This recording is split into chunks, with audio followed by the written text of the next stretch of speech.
The courtroom erupted in screams. Maggie Brennan stood on the witness stand, water pooling at her feet. Her brother Lars, dragged away in handcuffs, had just screamed his final threat, "This isn't over. You're mine." But the real nightmare was just beginning, because at 29 weeks pregnant, after doctors said she'd never conceive, her body had just made a choice. Labor. Now. The wagon lurched to a stop in front of a house that looked nothing like the letters promised. Maggie Thornburg gripped the worn wooden seat, her knuckles white against sun-bleached pine, and stared at what was supposed to be her new life. The ranch spread before her like a broken promise. 50 acres maybe, certainly not 200. The main house sagged on one side, its roof patched with mismatched shingles that caught the late September light like scabs on old wounds. The barn leaned eastward as if trying to escape the wind that came howling down from the mountains every evening. Fence posts stood at odd angles, connected by wire that drooped between them like exhausted prayer. Montana was supposed to be her fresh start, her escape from Sweden, from the doctors who'd poked and prodded and pronounced her broken, from a family that had looked at her 6'2" frame and decided she was God's mistake. But looking at the Brennan ranch now, Maggie wondered if she'd traded one kind of disappointment for another. A man emerged from the house. He was smaller than she'd imagined. 5'10", maybe less. His shoulders were narrow under a shirt that had been mended so many times the original fabric was hard to distinguish from the patches. Gray threaded through his dark hair, and deep lines carved paths from his eyes to his jaw, not just from squinting in Montana sun, but from 52 years of living. His face was weathered and gaunt, marked by hard work and harder winters, the face of a man who'd seen too much loss. This was Elijah Brennan, her husband-to-be, the man whose letters had been full of carefully constructed sentences about partnership and mutual respect and a future built on honest labor. He didn't smile when he saw her, just removed his hat and held it against his chest like a shield. "Miss Thornburg," he said. His voice was quiet, almost lost in the wind. "You're taller than I expected." Maggie climbed down from the wagon without waiting for help. Her boots hit the packed dirt with a solid thud. She stood at her full height, forcing him to look up at her. She'd learned long ago not to apologize for her size. The world would try to make her small enough. She didn't need to help. "The letters said 200 acres, she said. No greeting, no pleasantries. Just the truth laid out between them like a hand of cards face up on a table. Elijah's jaw tightened. "It is 200. Most of it's just empty land I can't work alone.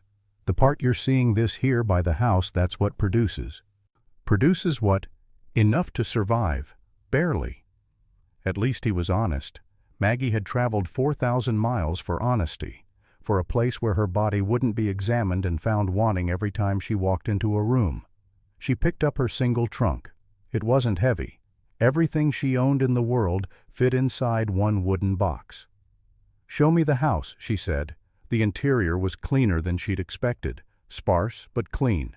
One main room that served as kitchen and living space, a fireplace made from river stones, a table with 2 chairs, a rocking chair by the window that looked like it had been sat in so many times the wood had molded itself to a specific body, not Elijah's body, someone else's, someone smaller.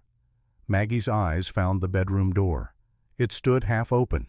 Through the gap she could see a bed covered in a plain quilt, and hanging on the wall, illuminated by the afternoon light streaming through a single window, was a wedding dress. It was tiny, made for a woman half Maggie's size. The waist couldn't have been more than 20 inches around. The sleeves were delicate things meant for arms that had never lifted anything heavier than a teacup. "That was Abigail's," Elijah said from behind her. His voice had gone flat. "Dead. My first wife. You can burn it if you want." Maggie turned to look at him. Really look at him. His eyes were the color of Montana sky just before a storm, gray and troubled and carrying weight that had nothing to do with the physical. There were lines around those eyes that spoke of sleepless nights and grief that didn't have the courtesy to fade with time. How long has she been dead? 3 years this November. How did she die? Elijah's hands tightened on his hat. The brim crumpled under his grip. "Childbirth," he said. Her and the baby both. The word hung between them. Childbirth. The thing women's bodies were supposedly designed for. The thing Maggie's body had been declared incapable of doing. She felt something twist in her chest, not quite sympathy, not quite relief, something complicated and uncomfortable that she didn't have a name for. "I'll make coffee," she said, because someone needed to break the silence. "Then we need to talk." They sat at the table as the sun sank lower. Maggie had brought the documents with her. 4 pieces of paper that had traveled across an ocean, each one signed by a different doctor, each one saying essentially the same thing in slightly different words. She laid them out on the scarred wooden table like evidence at a trial. Dr. Lindgren, Stockholm, 1880. Pelvic examination reveals opening of 7 centimeters at widest point. Normal range for successful birth is 10 to 11 centimeters. Prognosis for live birth extremely poor. Dr. Svensson, Gothenburg, 1881. Hormone analysis indicates testosterone levels measuring 2.3 times normal female range. Menstruation irregular and painful. Conception, probability estimated at less than 5%. Dr. Ekstrom, Stockholm, 1881. Uterine wall thickness measures 4 millimeters. Optimal thickness for implantation is 8 to 12 millimeters. Likelihood of maintaining pregnancy to term minimal. Dr. Bergman, Gothenburg, 1882. After consultation with colleagues and review of all previous examinations, it is my professional opinion that Miss Thornburg's physiology is incompatible with successful reproduction. Her body structure, while unusual, is not diseased. However, it is not designed for childbearing. I recommend she pursue a life path that does not require this function. Maggie watched Elijah read each document. His lips moved slightly as he worked through the medical terminology. When he finished, he looked up at her. His face gave nothing away. "I need you to understand what you're getting," Maggie said. Each word was carefully chosen, deliberately placed. This was the speech she'd practiced on the ship crossing the Atlantic, the speech she'd whispered to herself in the darkness of steerage while other women snored around her and dreamed of American husbands and American babies. "I can work. I can lift and build and plow. I'm stronger than most men you'll find. But I cannot give you children. If that's what you need, if that's why you sent for a wife, then you should send me back now. Find another woman, someone whose body works the way it's supposed to." Elijah was quiet for a long time. Outside, a crow called. The sound was harsh and lonely. Finally, he pushed the papers back across the table toward her. "I don't need children," he said, looking directly into her eyes. "I need help running this ranch, help I can trust. That's enough." "Is it?" "It has to be." Maggie wanted to believe him. Wanted to think that maybe, just maybe, she'd found a place where her value wasn't measured by her ability to breed. But she'd learned not to trust easy promises. "Why didn't you remarry sooner?" she asked. 3 years is a long time. You could have found someone younger, prettier, someone who could give you sons to help work this land." Elijah's laugh was bitter and short. "Because younger, prettier women want things I can't give. They want romance and poetry and a man who doesn't wake up screaming in the middle of the night. They want a future that looks like the stories they read in books. You and I, Miss Thornburg, we're both broken in ways that matter. That makes us even. That makes us honest." It wasn't the answer Maggie had expected. It wasn't the answer she'd wanted. But it was true. She could see the truth of it in every line of his tired face. "I'll marry you," she said. "But on one condition.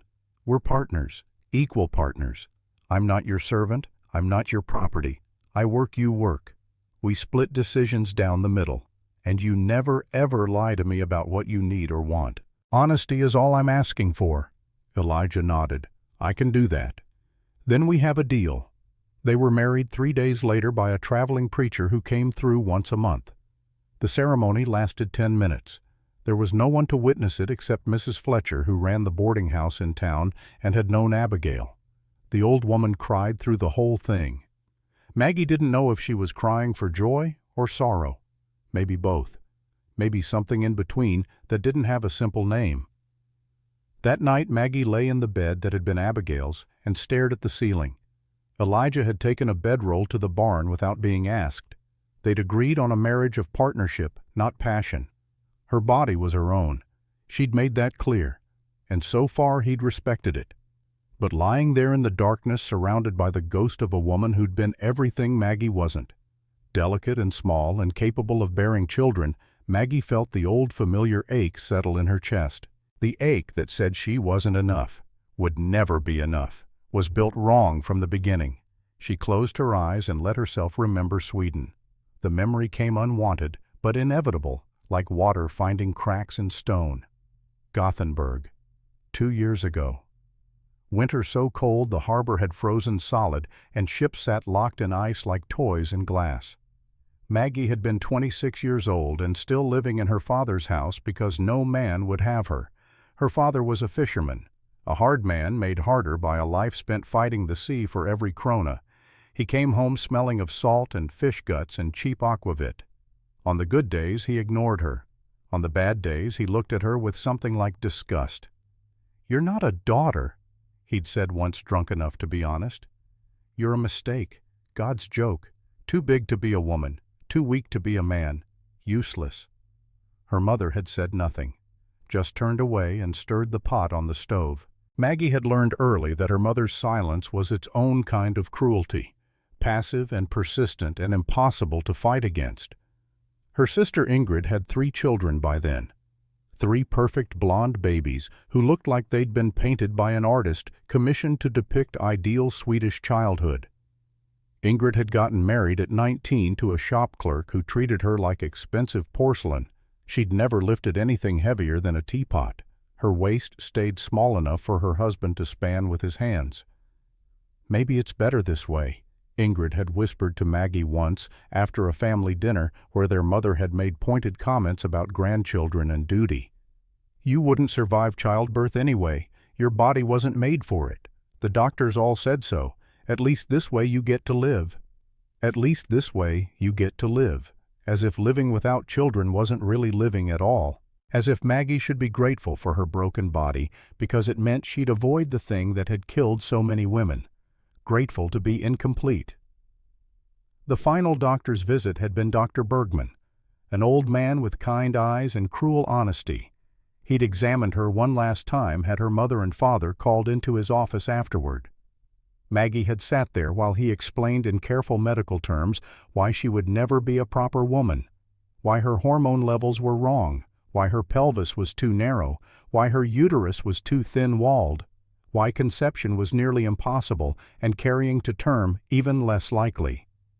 She should pursue other avenues, Dr. Bergman had said, directing his words to her father, not to her, as if she wasn't sitting right there, as if her body wasn't her own. Perhaps domestic service. She's strong. She could work as a farmhand. Or she might consider emigration. America is less particular about such things. Emigration. The word had planted itself in Maggie's mind like a seed. America, where bodies came in all shapes and weren't constantly measured against some impossible ideal, where a woman could own land and work it herself, where maybe, just maybe, she could be something other than a disappointment. She'd saved for 8 months, worked at the fish cannery during the day and cleaned houses at night, took every ore she could scrape together and hid it in a tin buried in the garden. When she finally had enough for passage, she'd left a note on the kitchen table.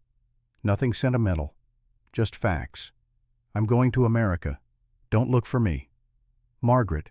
The ship had been terrible, cramped and stinking, and full of people running from things they couldn't name. But Maggie had stood on deck the day they'd sailed past the Statue of Liberty and felt something close to hope. Felt like maybe her body didn't have to define her. Maybe she could be more than a medical curiosity, more than a failed woman. And then she'd seen the advertisement. Montana rancher seeks wife. Must be strong, capable, willing to work. No fancy airs. Partnership, not romance. Contact, E. Brennan. Brennan, Ranch, Montana Territory. She'd written the letter that same day. Now here she was, lying in a dead woman's bed in the middle of nowhere, Montana still broken, still wrong, but maybe useful. maybe enough. Maggie opened her eyes and stared at the ceiling. Tomorrow she'd start proving her worth. Tomorrow she'd show Elijah Brennan that she was the best decision he'd ever made, children or no children. Tomorrow she'd begin building a life that didn't require her body to be anything other than strong. But tonight in the darkness, she let herself feel the grief. For the children she'd never have. For the normal life that had never been an option. For the woman she might have been if her body had cooperated with the world's expectations. Tomorrow she'd be strong. Tonight she could be sad.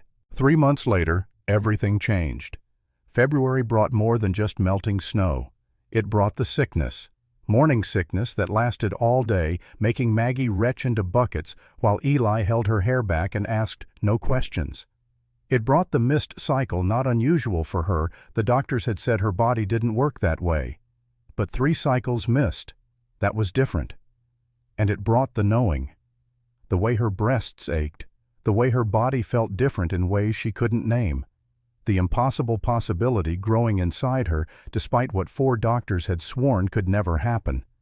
She told Eli on a cold morning in late February, 3 months after that November night. Showed him the signs she couldn't deny anymore. Watched his face go from confusion to disbelief to something that might have been terror. But the doctors said, I know what they said. They'd gone to Dr. Curtis the next day. The first 2 months passed in a blur of hard work and careful distance.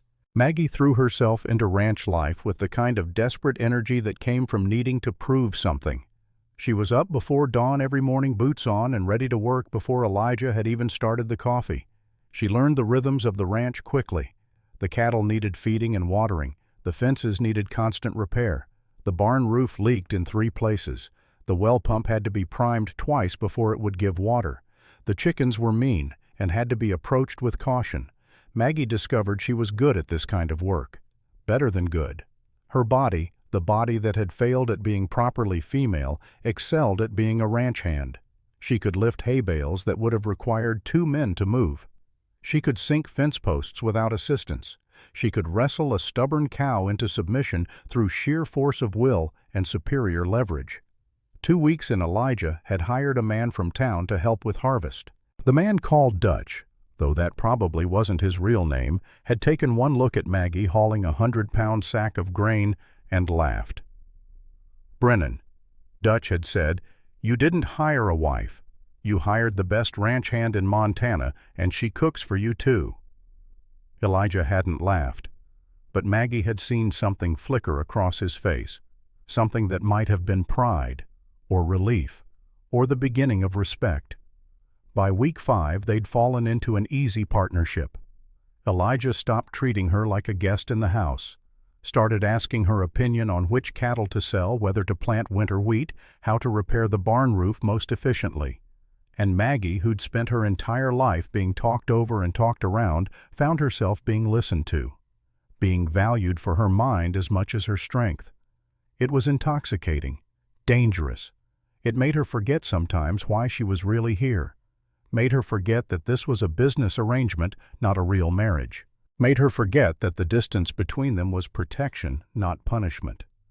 The forgetting led to small intimacies, hands touching when they passed tools, shoulders brushing while washing dishes, conversations that lasted long after the work was done, sitting on the porch while the sun set and painted the mountains gold and purple and blood red. Elijah told her about growing up on this ranch, about his father who died when Elijah was 19 and left him a failing property and a mountain of debt, about fighting for every acre, every animal, every season of survival. Maggie told him about Sweden, about the doctors and the diagnosis, and the slow crushing weight of being told over and over in increasingly technical language that she was fundamentally defective, about her family's relief when she'd left, about the fish cannery and saving every coin, and the moment on the ship when she'd realized she could never go back even if she wanted to. "Do you miss it?"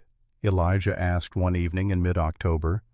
They were sitting on the porch steps watching the stars come out one by one. The air smelled like wood smoke and coming winter. "No," Maggie said. And it was true. She didn't miss the cold judgment of the Swedish medical establishment. Didn't miss her father's disappointment, or her mother's silence, or her sister's pity. I miss who I thought I might become before I knew better. But that's not the same as missing the place. Elijah nodded. I know what you mean. I miss the man I was before Abigail died. Before I understood how fast everything good can be taken away. But I can't go back to being him. That version of me is dead too. It was the most he'd said about Abigail since that first day. Maggie didn't push, just sat there in the comfortable silence they'd built between them, question by question, story by story, hour by hour. Week 7 brought the first snow. Not much, just a dusting that melted by noon. But it was a reminder that winter was coming and they needed to be ready.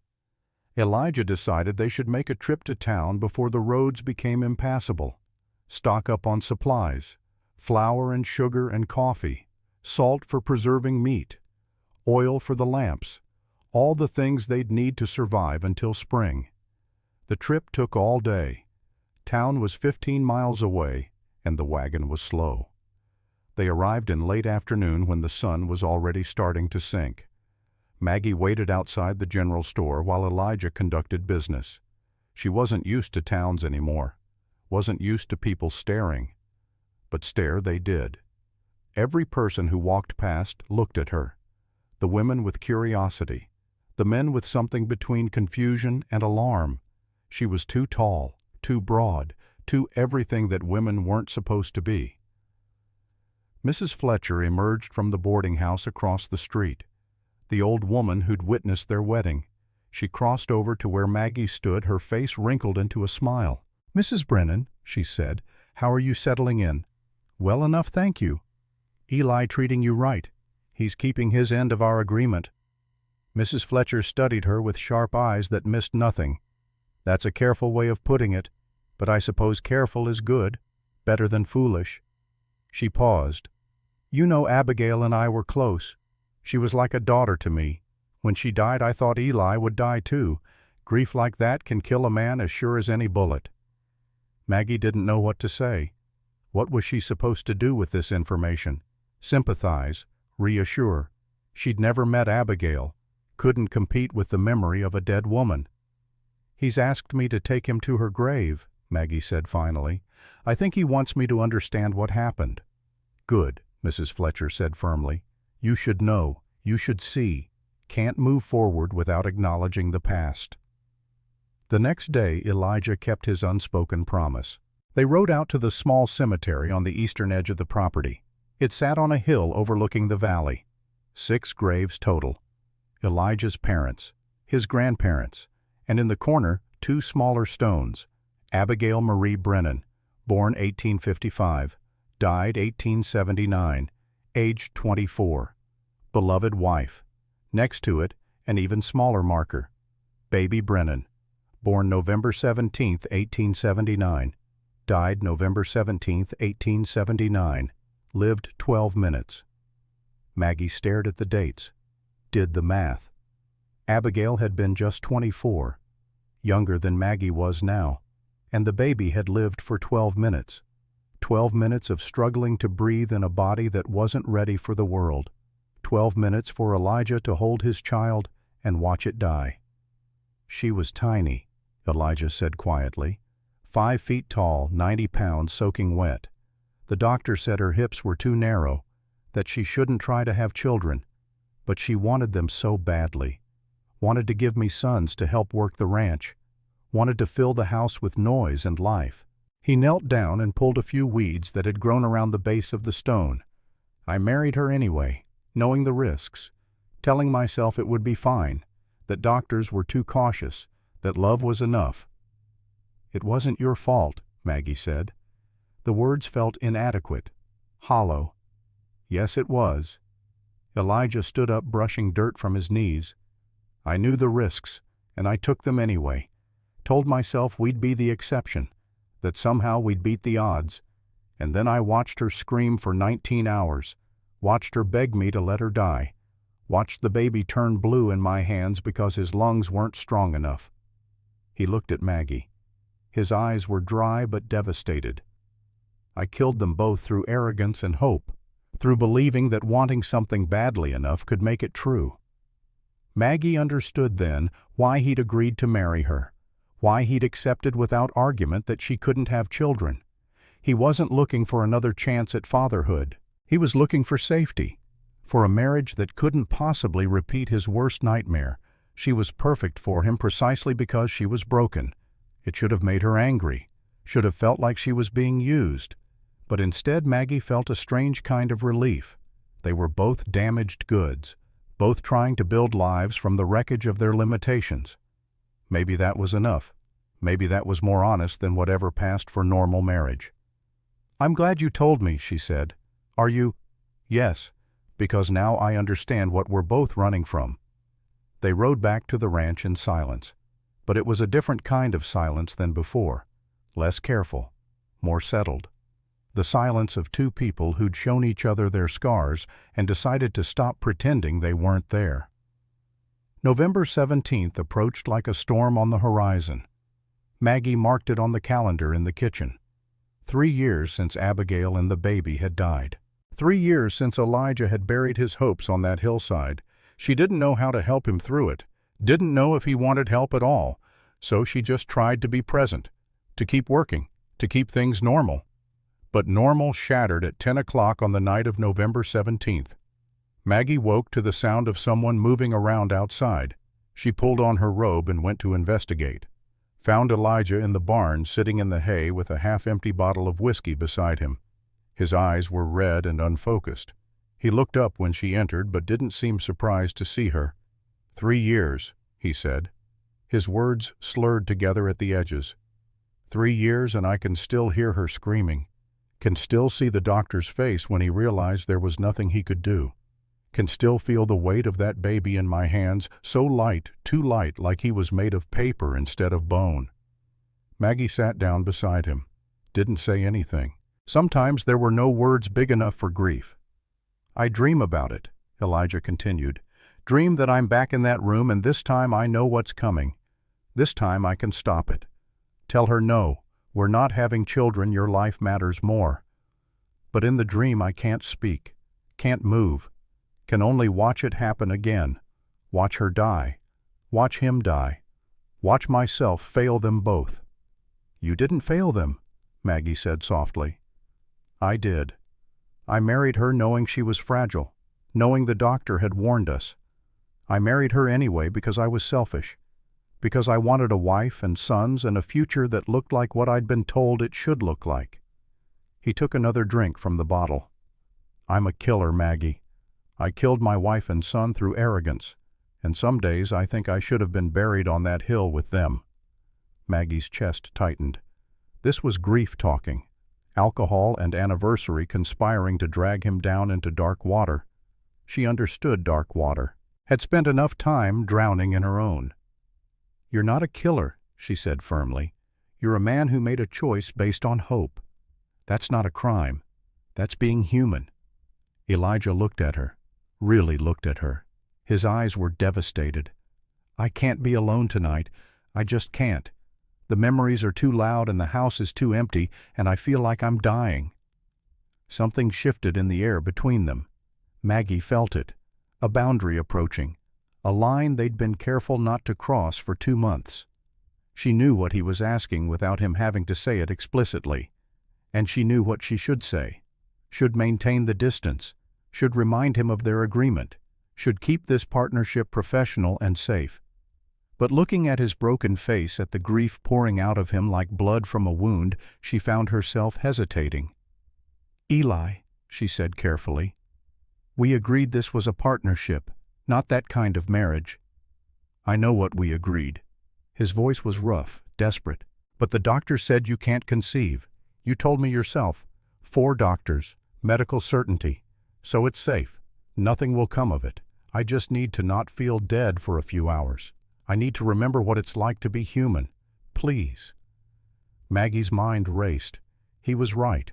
4 doctors had examined her. 4 doctors had concluded that conception was nearly impossible, less than 5% chance. And if by some miracle she did conceive, carrying to term was even less likely.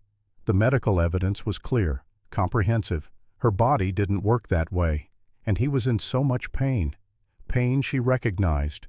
Pain she'd felt herself on all those nights in Sweden when she'd wondered if being alive and incomplete was worse than being dead.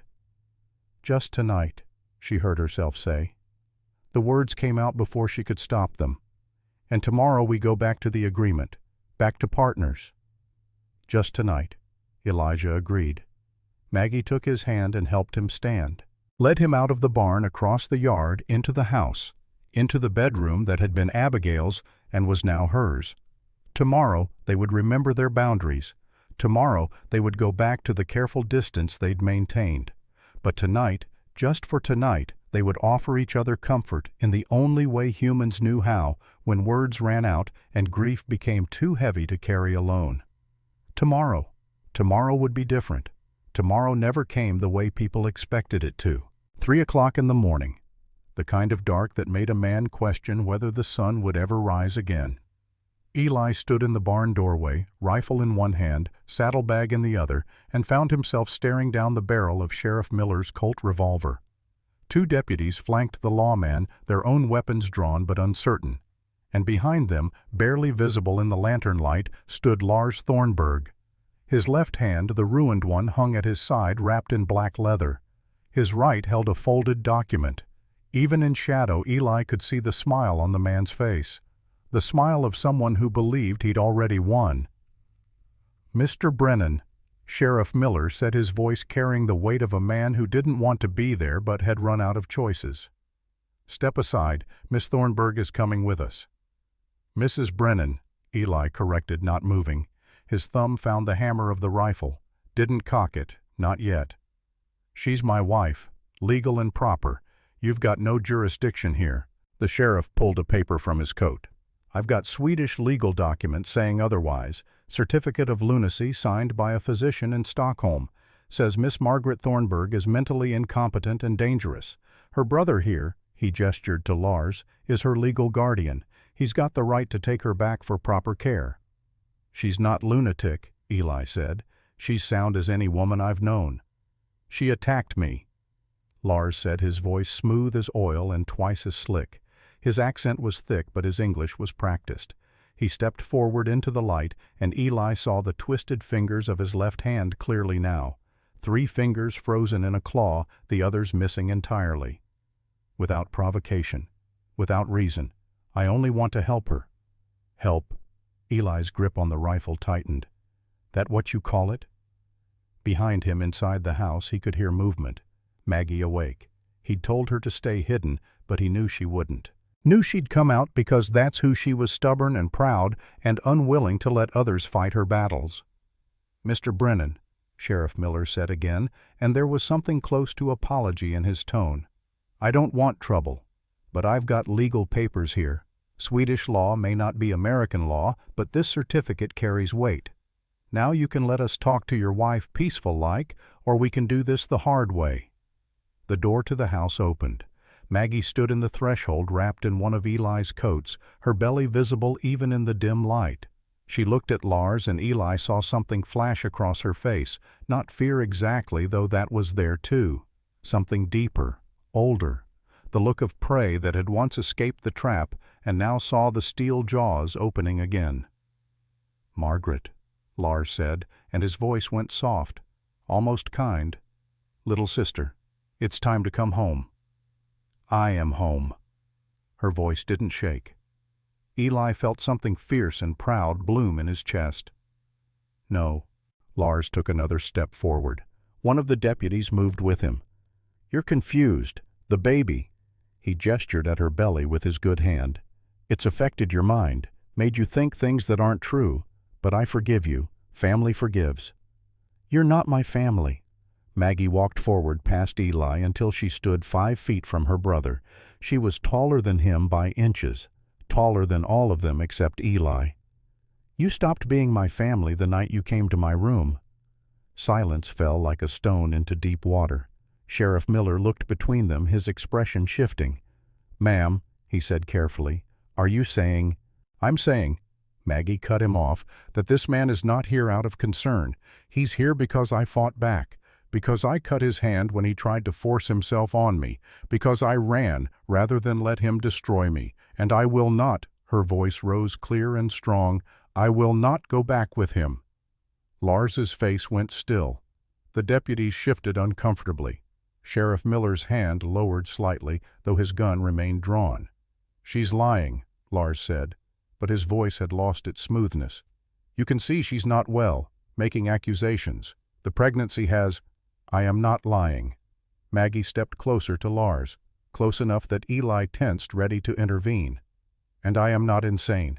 I am an American citizen by marriage. And you," she looked directly at her brother, "you have no power over me anymore." For a moment, nobody moved. The Montana night pressed in around them, cold and vast and waiting. Then Lars lunged, not at Maggie, at Eli. His good hand went for the pistol at his belt, and Eli saw the intent written clear in his eyes. If he couldn't take her peacefully, he'd remove the one man standing in his way. The rifle came up. Eli didn't think, just moved. 20 years as a sheriff left marks that didn't fade. His finger found the trigger even as Lars's pistol cleared its holster. The shot cracked through the night like thunder, not from Eli's rifle, from the house behind them. Everyone froze, turned. Mrs. Fletcher stood on the porch, her late husband's shotgun smoking in her hands. She'd fired into the air, but the message was clear as day. "Sheriff," she said, her voice carrying the kind of authority that came from 6 decades of taking exactly zero nonsense from anyone. "That girl's been living here 4 months, working my ranch, helping with my books, cooking meals that'd make a angel weep. She's got more sense in her little finger than most men I've known. And you're going to tell me she's insane because some stranger shows up with papers?" "Mrs. Fletcher," Sheriff Miller started. "Don't you Mrs. Fletcher me, Robert Miller. I knew you when you were in short pants stealing apples from my trees. You know right from wrong." She lowered the shotgun but kept it ready. "Now I don't know what happened in Sweden, but I know what I see here. A woman who's made a life, a man trying to drag her back to something she ran from. And you're going to need better proof than some foreign papers before I let you take her." Movement in the darkness. Eli caught it from the corner of his eye, people emerging from houses drawn by the gunshot. Half the town seemed like moving toward them with lanterns and curiosity. Sheriff Miller saw them too, saw his position shifting from lawman with authority to man caught between foreign documents and the judgment of his own community. Lars saw it as well, his face twisted with something ugly. "This is legal." "Run," Eli whispered to Maggie. She looked at him. "What?" "When I move," he said, not looking at her, keeping his eyes on Lars, on the sheriff, on the deputies. "You run to the tree line, north path. Don't stop. Don't look back." "Eli, trust me." He didn't wait for her answer, just dropped the rifle, stepped forward, and drove his fist into Lars Thornburg's face. Chaos erupted. The deputies shouted. Sheriff Miller cursed. Lars staggered back, blood pouring from his nose. And in that moment, that perfect moment of confusion, Maggie ran. Eli saw her disappear into the darkness, her form swallowed by the Montana night. Relief flooded through him even as hands grabbed his arms. He let them. Didn't fight. Just watched Lars clutch his face, watched the man's eyes track where Maggie had gone, watched rage replace that oily calm. "You'll hang for this," Lars spat through bloody teeth. "Assaulting me, helping her escape. You'll—" "She's my wife," Eli said calmly. "Can't escape from her own husband." Sheriff Miller had Eli's arms, now twisting them back, but his face was troubled. "Mr. Brennan, you just assaulted—" "He drew on me first. You all saw it. Self-defense." "That's not—" "I saw it." Mrs. Fletcher's voice cut through. "Man went for his gun. Mr. Brennan protected himself." "I saw it too," someone in the growing crowd called. Then another. Then 3 more. The testimony of a dozen citizens against one foreigner's claim. Sheriff Miller's expression said he knew how this would play in front of a judge. Knew his position was crumbling. But Lars was already moving, shoving past the deputies, running toward where Maggie had disappeared. "She can't have gone far. She's pregnant, for God's sake." "Mr. Thornburg," Sheriff Miller released Eli, started after Lars. You can't just—" But Lars was gone, swallowed by the same darkness that had taken Maggie. Eli didn't wait. Spun ran for the barn, for Dancer, his best horse, fastest mount he'd ever owned. Behind him he heard shouting, heard the sheriff calling for him to stop, heard Mrs. Fletcher's shotgun fire again into the air, buying him seconds. He was saddled and moving before anyone could reach him. North path. Same way Maggie had gone. He knew this land like he knew his own heartbeat, knew every trail, every hiding spot, every place the shadows fell thick enough to conceal. He found her a quarter-mile out, pressed against a tree, breathing hard. Her hands protected her belly even as her eyes scanned the darkness for pursuit. "Up," he said, reaching down. She didn't argue, grabbed his hand, let him pull her up behind him. Her arms wrapped around his waist, and he felt her shaking, whether from cold or fear or rage he couldn't tell. Maybe all three. "Hold tight," he said. Then he kicked Dancer into a gallop. The Montana landscape blurred around them. Moonlight painted everything silver and black. Behind them he could hear pursuit horses, men shouting the sounds of a hunt beginning. But they had the lead, had the advantage of knowing this land, while Lars and the deputies fumbled in unfamiliar territory. Eli pushed north, then east, then doubled back south, confusing the trail, making it impossible to track in the dark. Every few minutes he'd stop, listen, making sure Maggie was still stable behind him.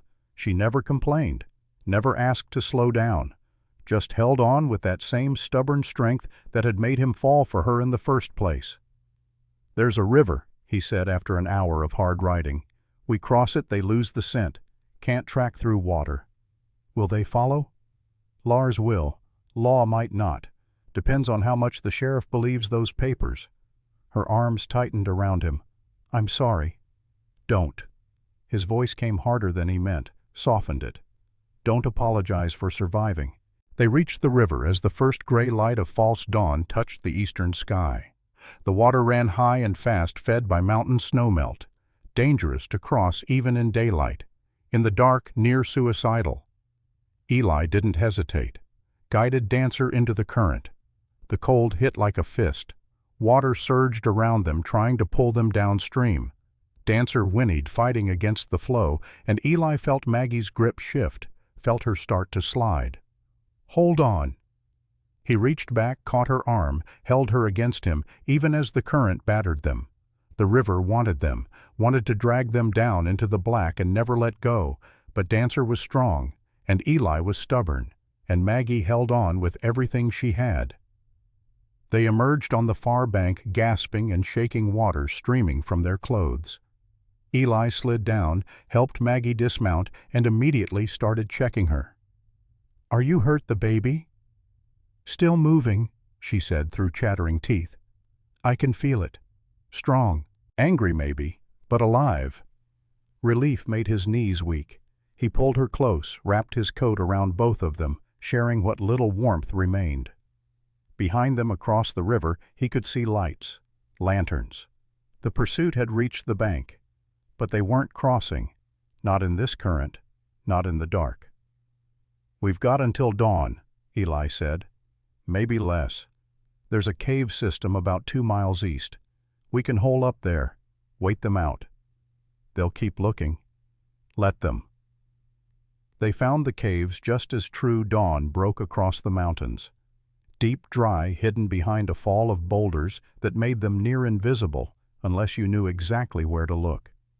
Eli had used them before, years ago, when tracking outlaws as sheriff. Had stashed supplies here, old blankets, a tin of matches, some dried venison that was probably still good.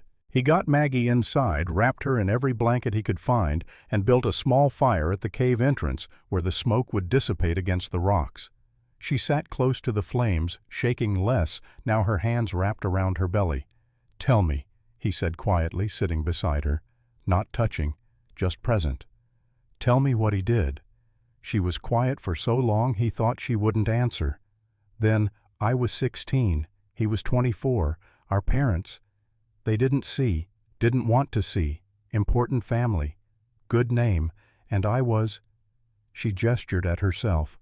Too tall, too strong, not properly feminine, already hearing from doctors that I'd never marry well because I couldn't bear children. I was an embarrassment. Eli said nothing, just listened.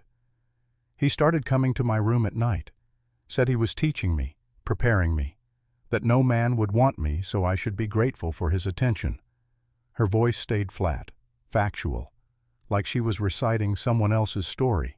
It went on for 2 years, and then one night I said no, really no, and when he didn't stop, I grabbed the kitchen knife I'd hidden under my pillow. She looked at her hands, strong hands, working hands. I didn't mean to take his fingers, I just wanted him away, but he grabbed the blade and she made a sharp gesture. 3 fingers, tendons severed, hand ruined. He screamed, parents came running, and he told them I'd gone mad, attacked him without cause, tried to kill him. They believed him. Of course they did. Men always believe men. She met Eli's eyes. They were going to commit me to an asylum. I heard them discussing it with the doctor, a friend of my father's. Easier to say I was insane than admit what Lars had been doing. Protect the family name. So you ran. I ran. Took what money I had saved. Bought passage to America, lied about my name at the docks, became Margaret Thornburg instead of Margaret Lindstrom. Thought I'd gotten far enough away that he'd never find me. She laughed bitter. I should have known. Lars doesn't let go of what he thinks belongs to him. Eli reached out, took her hand. She gripped back hard enough to hurt. He'll never stop, she whispered. He'll keep coming. Use the law, use whatever he has to, because in his mind I'm his property, his right. Then he'll have to go through me, Eli said. He'll kill you. He can try. She looked at him for a long moment, then leaned forward, rested her forehead against his shoulder. Not romantic, just exhausted, just needing to not be alone. Why are you doing this? She asked. I brought this to you, put you in danger. You could have handed me over, protected yourself. I don't hand over women to men who hurt them. He said it simple, like stating the color of the sky. I failed once, failed Abigail. Let her push when her body couldn't take it because I was too scared to lose the baby, too weak to make the hard choice. Both of them died because of my cowardice. His voice went rough. I won't fail again, won't stand by while another woman suffers because I'm afraid. So Lars can come, the sheriff can come, the whole damn Swedish government can come, but you're my wife, and I protect what's mine. Maggie lifted her head, looked at him with something in her eyes that might have been wonder, or might have been the beginning of something deeper. I'm not yours, she said softly. I'm not anyone's. I know. He meant it. But you're my partner, and that's close enough. She smiled then, just barely, just enough to crack the fear. We should rest, Eli said, pulling back, giving her space. They'll search for a while, but eventually they'll have to give up. Sheriff can't chase us forever without more proof than Lars's say-so. We'll wait them out, then we figure out what comes next. What does come next? Billings. Dr. Curtis. Get you proper medical care. He looked at her belly. Get that baby safe. And Lars. Cross that bridge when we reach it. They slept in shifts. Eli taking first watch, sitting at the cave entrance with his rifle across his knees, watching the land below for signs of pursuit. He saw them twice, small groups of riders searching the hills.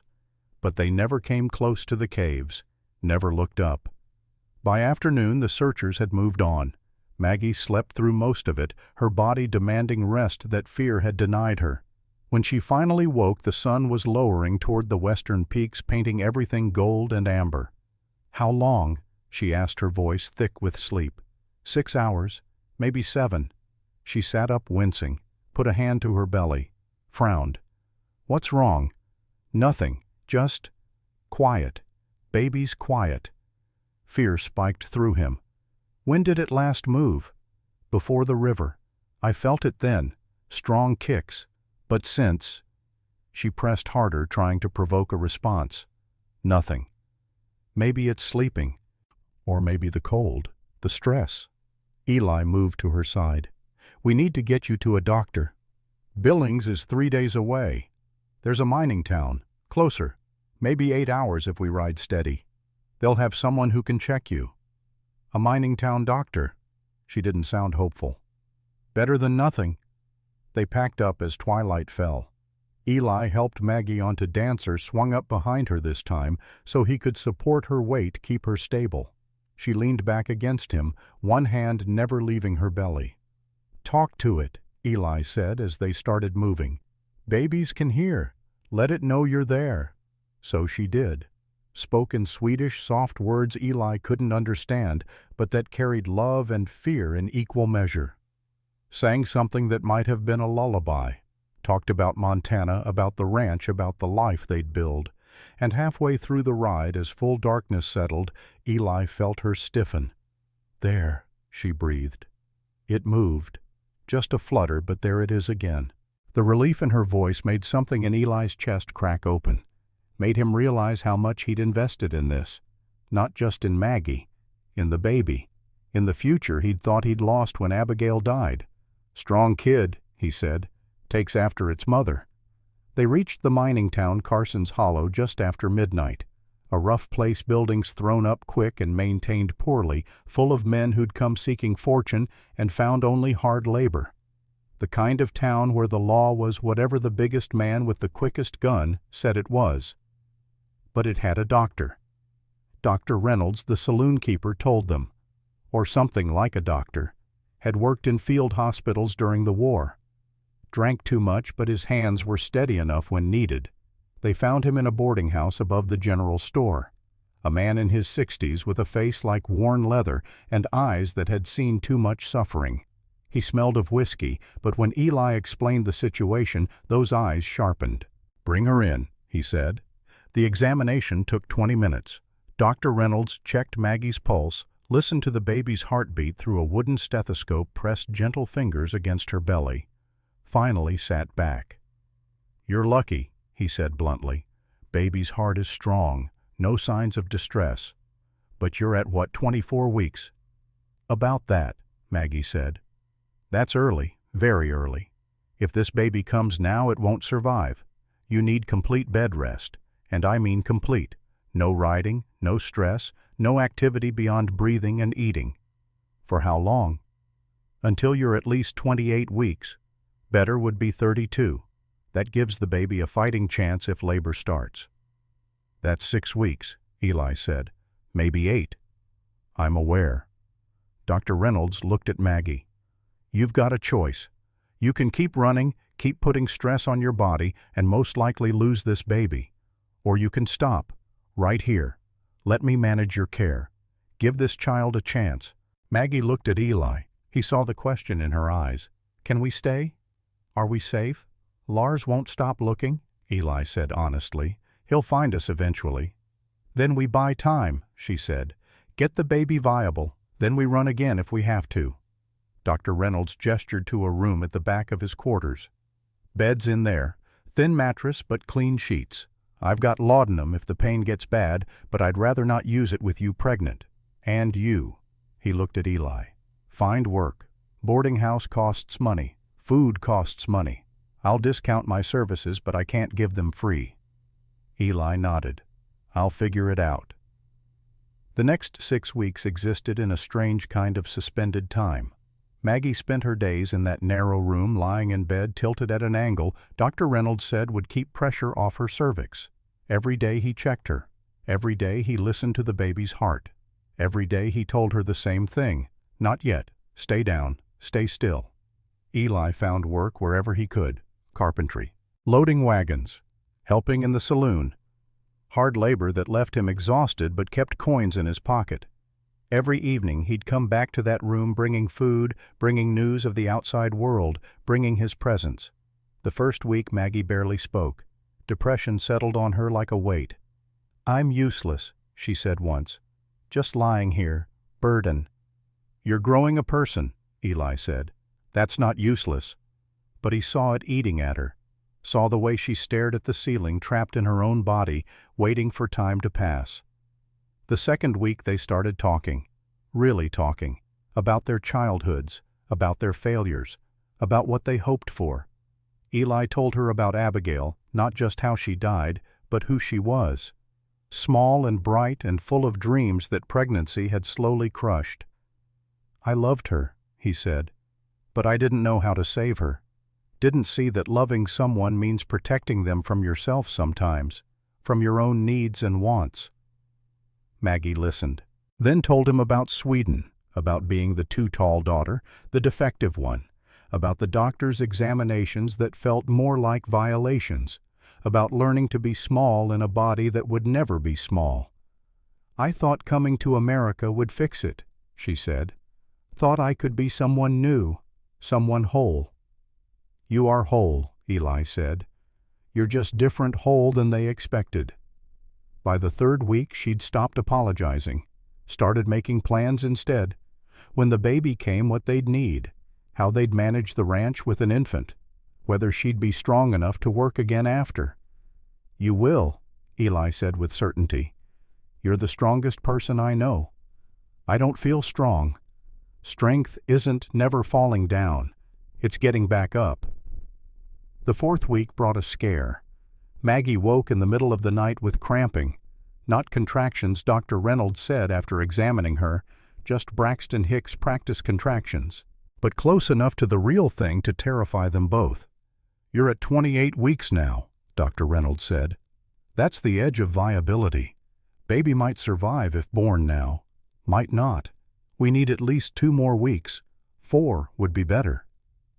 That night Eli didn't leave the room, just pulled a chair beside Maggie's bed and sat there watching her breathe, watching her belly move with the baby's kicks. "I'm scared," she admitted in the darkness. "I know. What if I can't do this? What if my body—" "Your body has already done impossible things," Eli said. "Survived what it shouldn't have. Created life when doctors said it couldn't. It'll do this too." "You don't know that." "No," he admitted. "I don't. But I believe it anyway." She reached out, found his hand in the dark, held it. "If I die," she started. "You won't." "But if I do, promise me you'll tell the baby about me, not the broken parts, the fighting parts. Tell them their mother was strong." "I promise." His voice went rough. "But you'll tell them yourself." The fifth week, Mrs. Reynolds, the boarding house owner, and Dr. Reynolds' sister took an interest in Maggie, brought her books to read, sat with her in the afternoons when Eli was working, taught her patience. "I lost 2 babies in childbirth," Mrs. Reynolds said one day. "One lived 3 hours, the other never took a breath. Doctor said my body wasn't made for it. But here I am, 62 years old and still breathing. Sometimes survival is its own kind of victory." The fifth week also brought an unexpected delivery. A letter forwarded through Mrs. Fletcher's network of friends and travelers. Swedish postage, her mother's handwriting shaky, aged, but unmistakable. Maggie stared at the envelope for an hour before opening it. Inside, words she'd never expected to read. Confession, apology, admission that they'd known what Lars had done, that they'd helped him fabricate the certificate, that she'd been right to run. "Keep this safe," Eli said when she showed him. "Might need it someday." Maggie folded it carefully, tucked it into her dress pocket. Evidence, insurance, truth. Maggie absorbed that, started seeing her situation not as failure, but as endurance, started counting each day as a win. The 6th week brought news that shattered their fragile peace. Eli came back from town with a letter, addressed to him, but the handwriting unfamiliar. He opened it at Maggie's bedside, read in silence, and felt the blood drain from his face. "What?" Maggie demanded. "What is it?" "Lars." Eli's voice came hollow. "He's been to a territorial judge, filed papers claiming I abducted you, that you're legally incompetent and I took advantage. There's going to be a hearing. When? 3 days from now? In Billings." Maggie's hand went to her belly. 29 weeks now. Baby moving strong, but still too early, still too fragile. "I can't travel," she said. "Dr. Reynolds said—" "I know what he said." Eli crumpled the letter. "But if we don't show Lars wins by default, gets a judgment saying you're insane, gets legal authority to take you back to Sweden. So we run. Where? Eli spread his hands. He'll follow, keep filing papers, keep using the law as a weapon. Eventually he'll corner us. He looked at her. Or we face him. Now, in front of a judge. Prove he's lying. Prove you're sound. I'm 9 months pregnant and on bed rest. I look anything but sound. You look like a woman fighting for her life. Eli knelt beside the bed. Maggie, I can't make this choice for you. But I think if we run now, we'll be running forever. This is our chance to end it. To get the law on our side instead of his. She closed her eyes. Eli could see her weighing it. Risk the baby by traveling, or risk everything by hiding. Finally, how far is Billings? 2 days by wagon if we go slow and careful. Dr. Reynolds will say it's too dangerous. Dr. Reynolds will be right. Maggie opened her eyes, looked at Eli with something fierce and determined. Then we better make it worth the risk. Dr. Reynolds did more than say it was dangerous. He called them insane, told them flat out that traveling could trigger labor, that if it did, they'd be on the road with no medical help, that both Maggie and the baby could die. I understand, Maggie said, but if we don't go, Lars wins, and that means I spend the rest of my life looking over my shoulder, running, hiding. I won't do that to my child. Dr. Reynolds looked at her for a long moment, then sighed. You're as stubborn as you are tall. Fine, but you travel lying down. Wagon bed, not a saddle, and I'm coming with you. You don't have to. Someone needs to deliver this baby if your body decides it's had enough. He started gathering supplies. And it might as well be me. God knows I've failed at enough things in my life. Maybe this time I'll get it right. They left at dawn.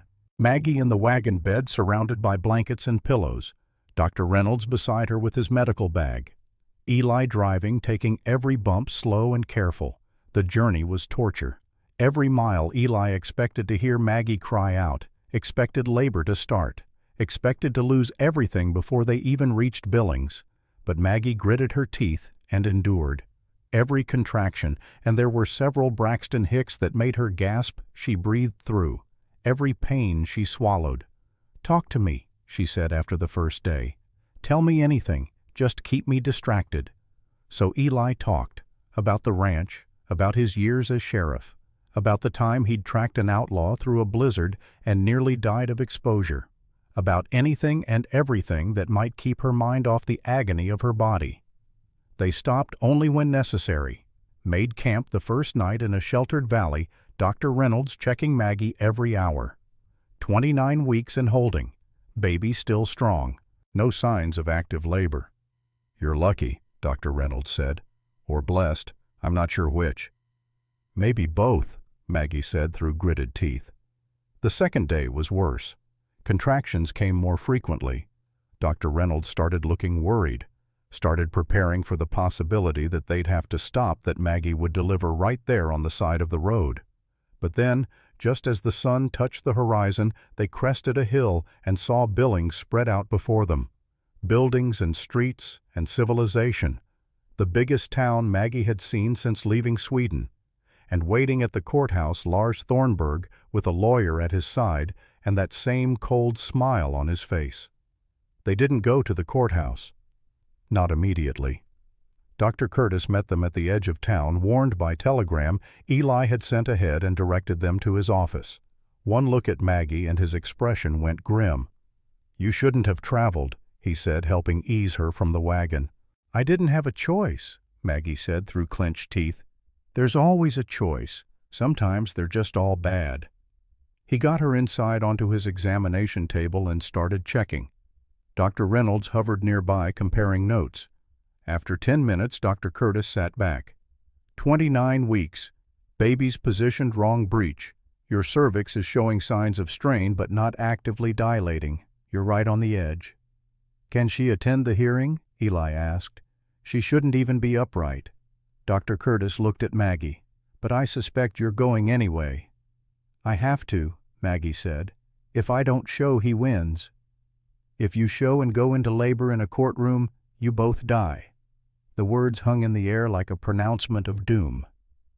"What are our options?" Eli asked. Dr. Curtis exchanged a look with Dr. Reynolds. "We can give her something to slow contractions if they start. Laudanum. It's risky with pregnancy but might buy time, and we'll be there, ready to intervene if necessary." "If necessary," Maggie repeated, "meaning if I start giving birth in front of a judge. That's the worst case. And the best case? Best case, you testify, the judge rules in your favor, and we get you back here before your body gives out." Dr. Curtis didn't sound hopeful. Maggie looked at Eli. He saw the question in her eyes again. Is it worth it?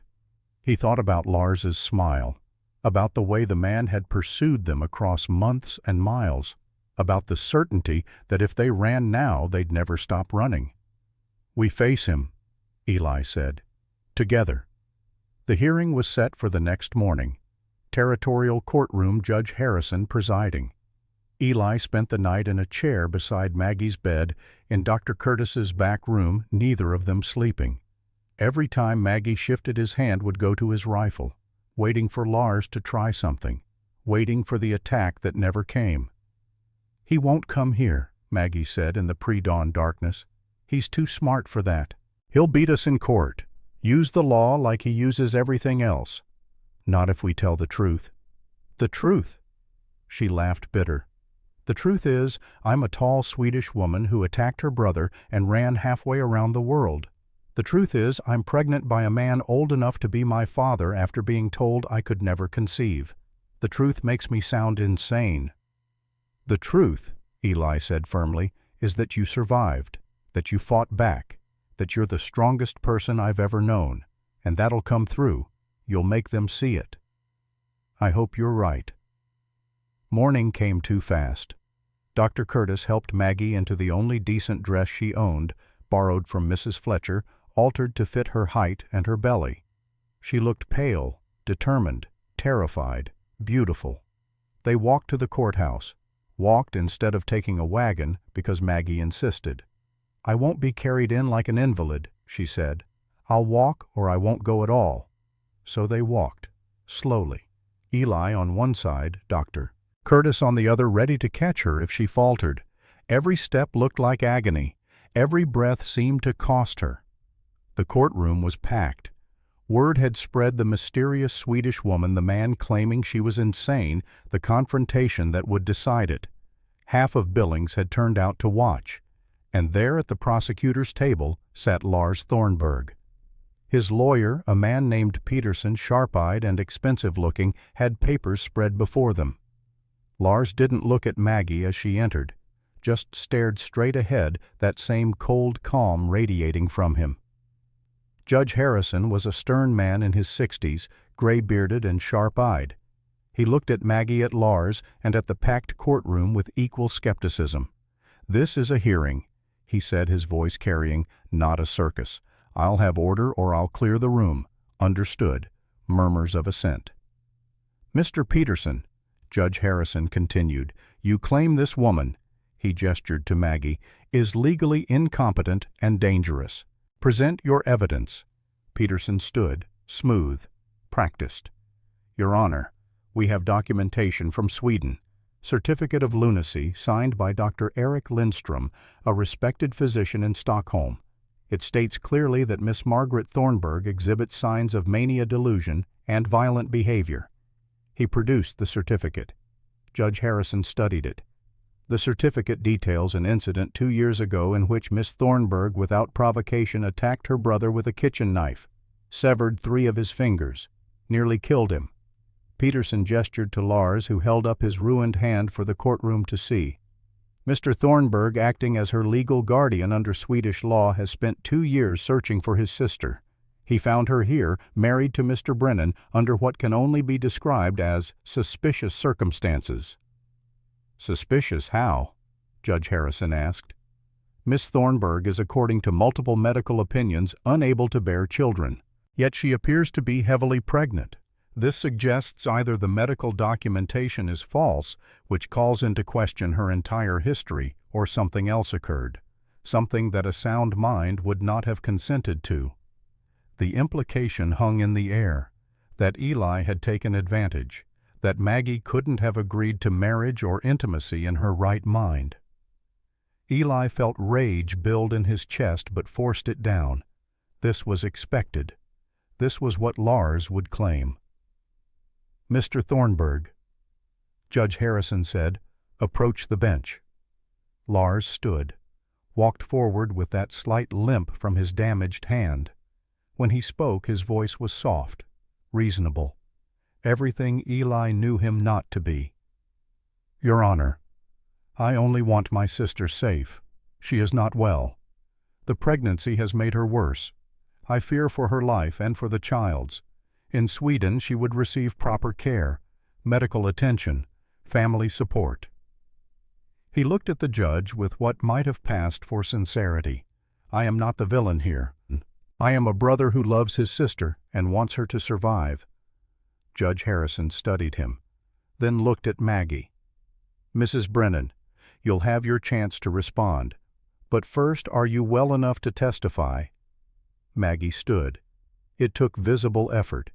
Eli moved to help her, but she waved him off, walked to the stand alone, sat carefully, her hand never leaving her belly. "I'm well enough," she said. "Then tell me," Judge Harrison said, "in your own words, what happened in Sweden?" Maggie took a breath. When she spoke, her voice was clear, strong, every word measured. "I was 16 years old when it started. My brother," she looked directly at Lars, "came to my room at night, said he was teaching me, preparing me for marriage, said no man would want me because of my body, because of my medical condition, so I should be grateful for his attention."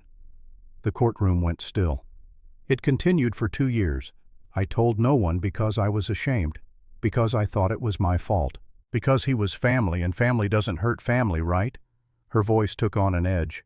"But he did hurt me, repeatedly. Until one night I said no, really no, and when he didn't stop I defended myself. I grabbed a knife, I fought back, and yes, I hurt him, and I would do it again."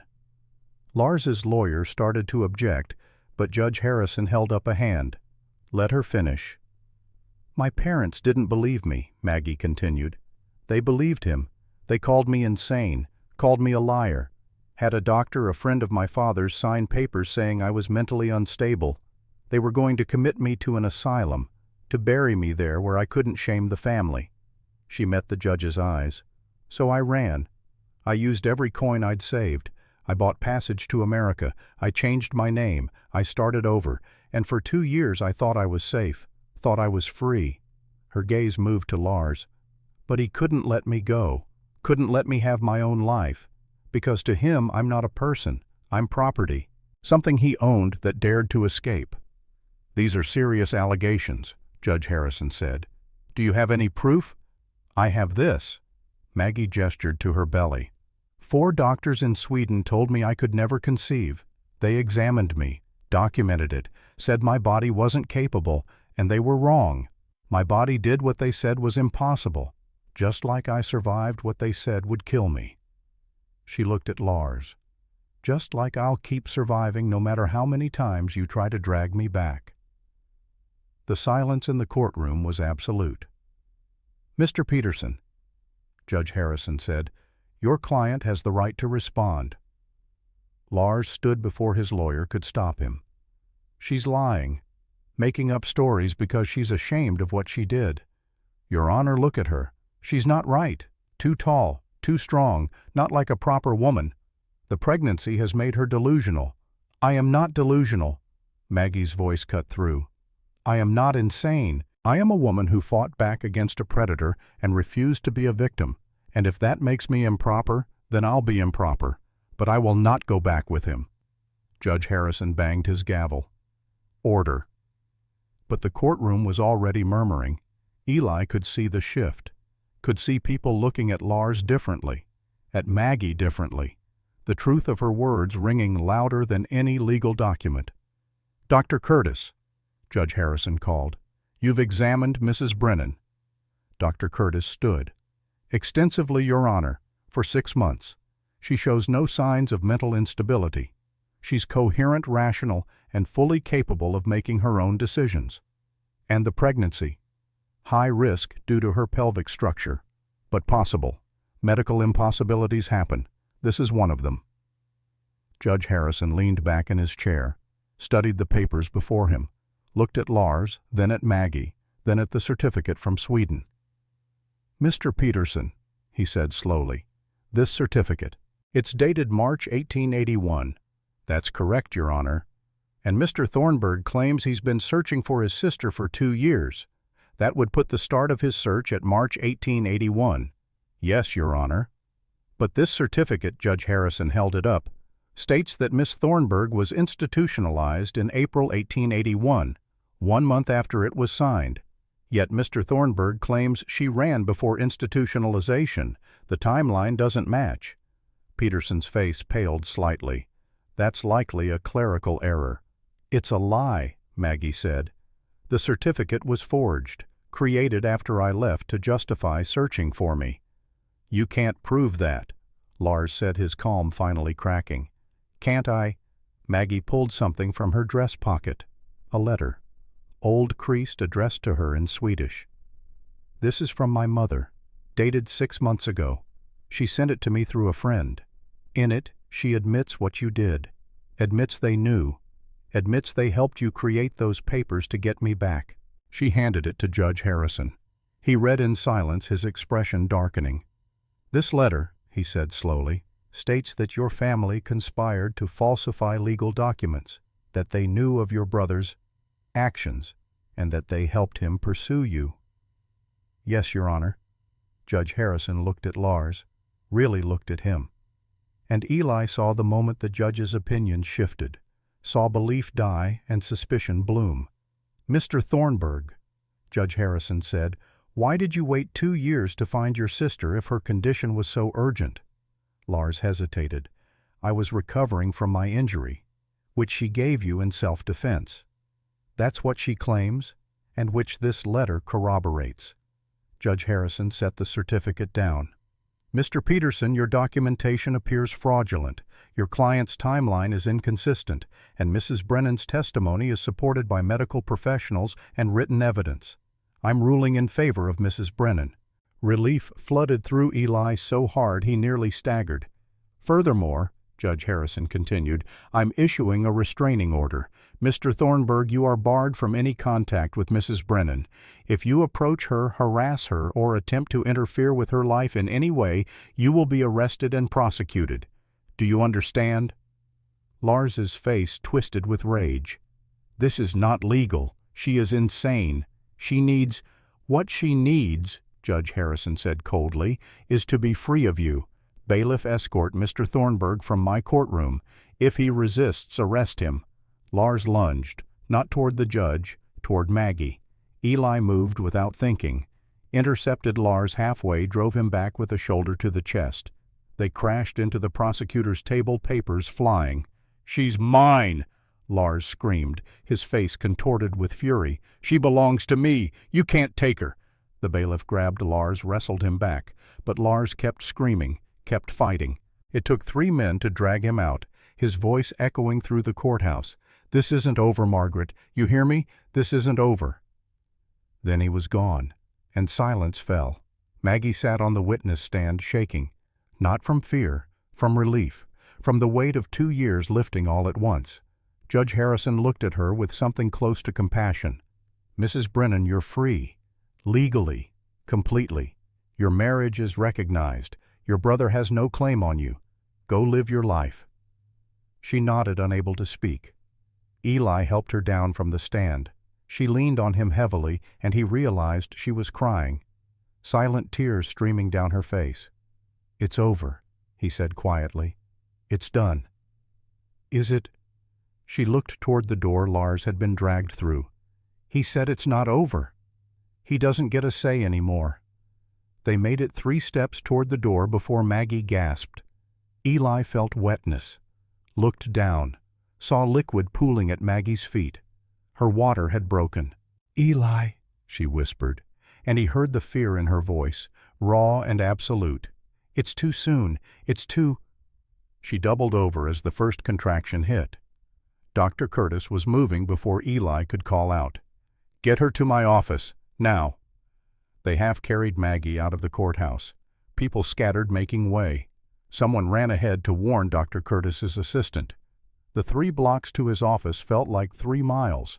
By the time they got there, Maggie was gasping with each contraction. 29 weeks. Too early. Far too early. Dr. Curtis got her onto his table, started examining. Dr. Reynolds appeared, having waited nearby, and immediately began boiling water, preparing instruments. "How far apart?" Dr. Curtis asked. 5 minutes? Maggie panted. "Maybe less." "Dilation." Dr. Curtis checked. His face went grave. 4 centimeters. This is happening fast. "Can you stop it?" Eli demanded. "No." Dr. Curtis met his eyes. "Her body's made its decision. That baby's coming whether we're ready or not." Maggie grabbed Eli's hand, held on with crushing strength. "I'm not ready," she said. "Eli, I'm not—" "Yes, you are," he said, even though his own heart was hammering with terror. "You've been ready your whole life. You just didn't know it." Another contraction. Maggie screamed this time, couldn't hold it in. "Get out," Dr. Curtis said to Eli. "No."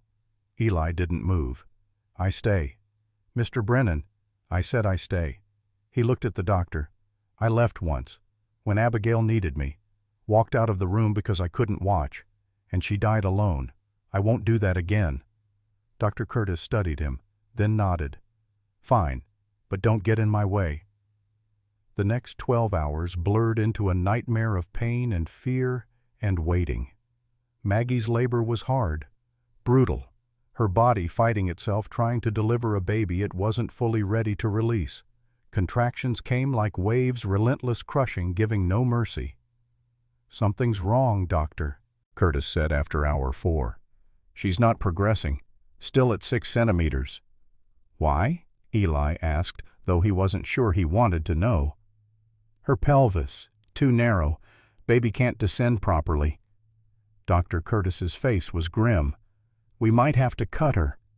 "No," Maggie gasped between contractions. "No cutting. I'll die if you cut." "You'll die if we don't."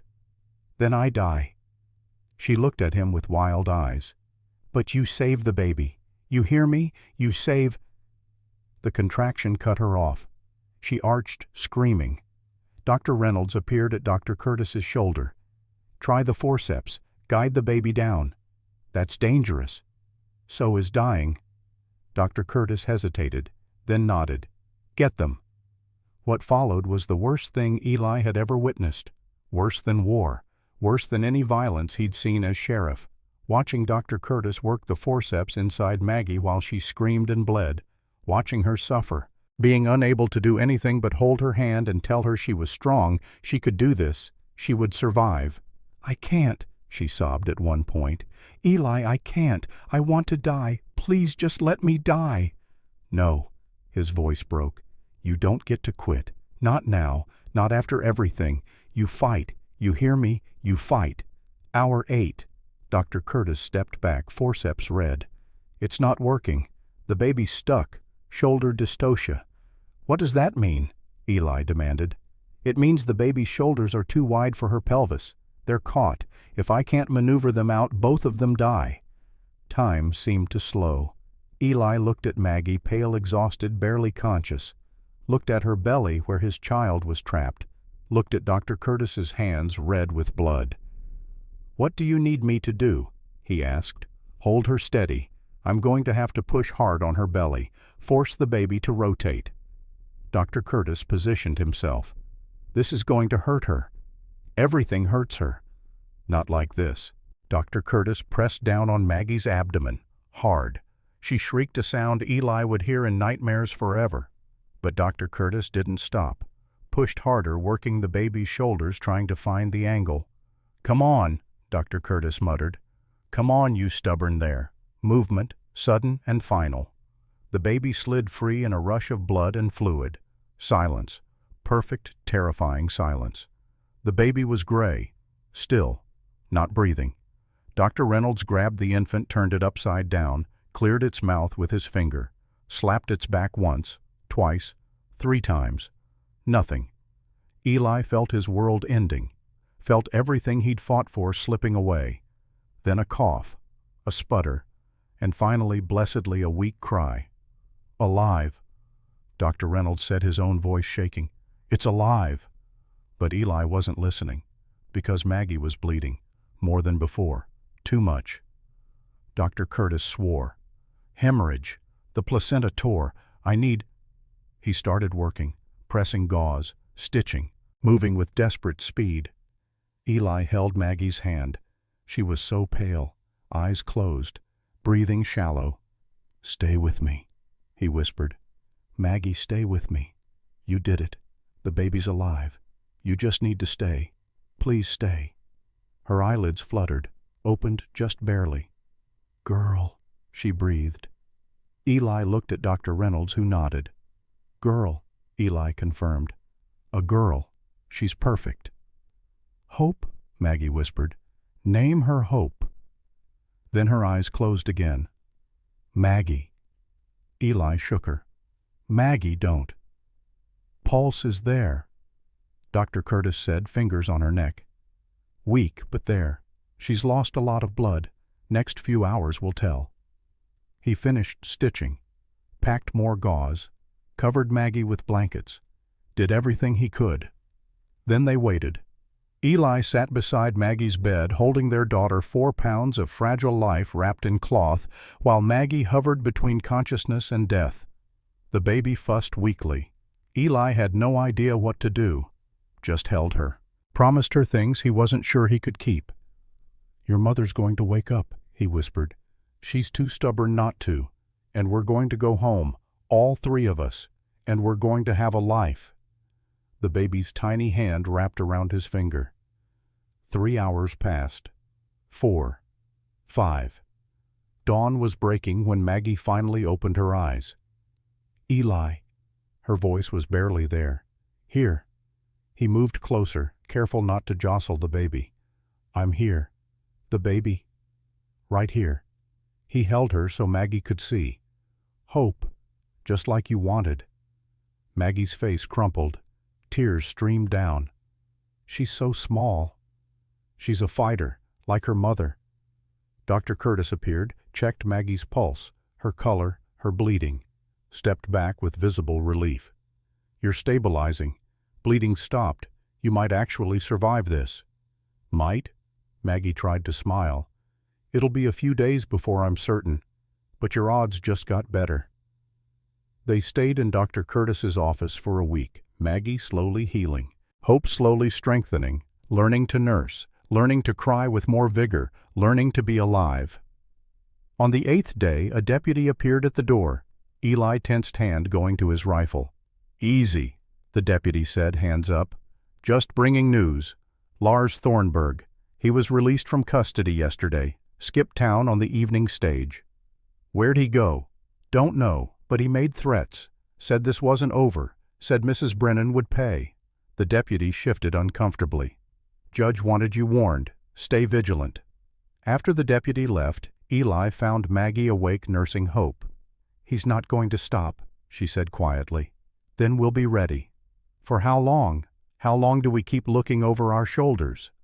Eli didn't have an answer. Just sat beside her, watched their daughter feed, and hoped that maybe, just maybe, they'd bought themselves enough time to build something Lars couldn't tear down. Outside Montana stretched vast and beautiful and full of places to hide, and somewhere in that vastness, Lars Thornburg was planning his next move.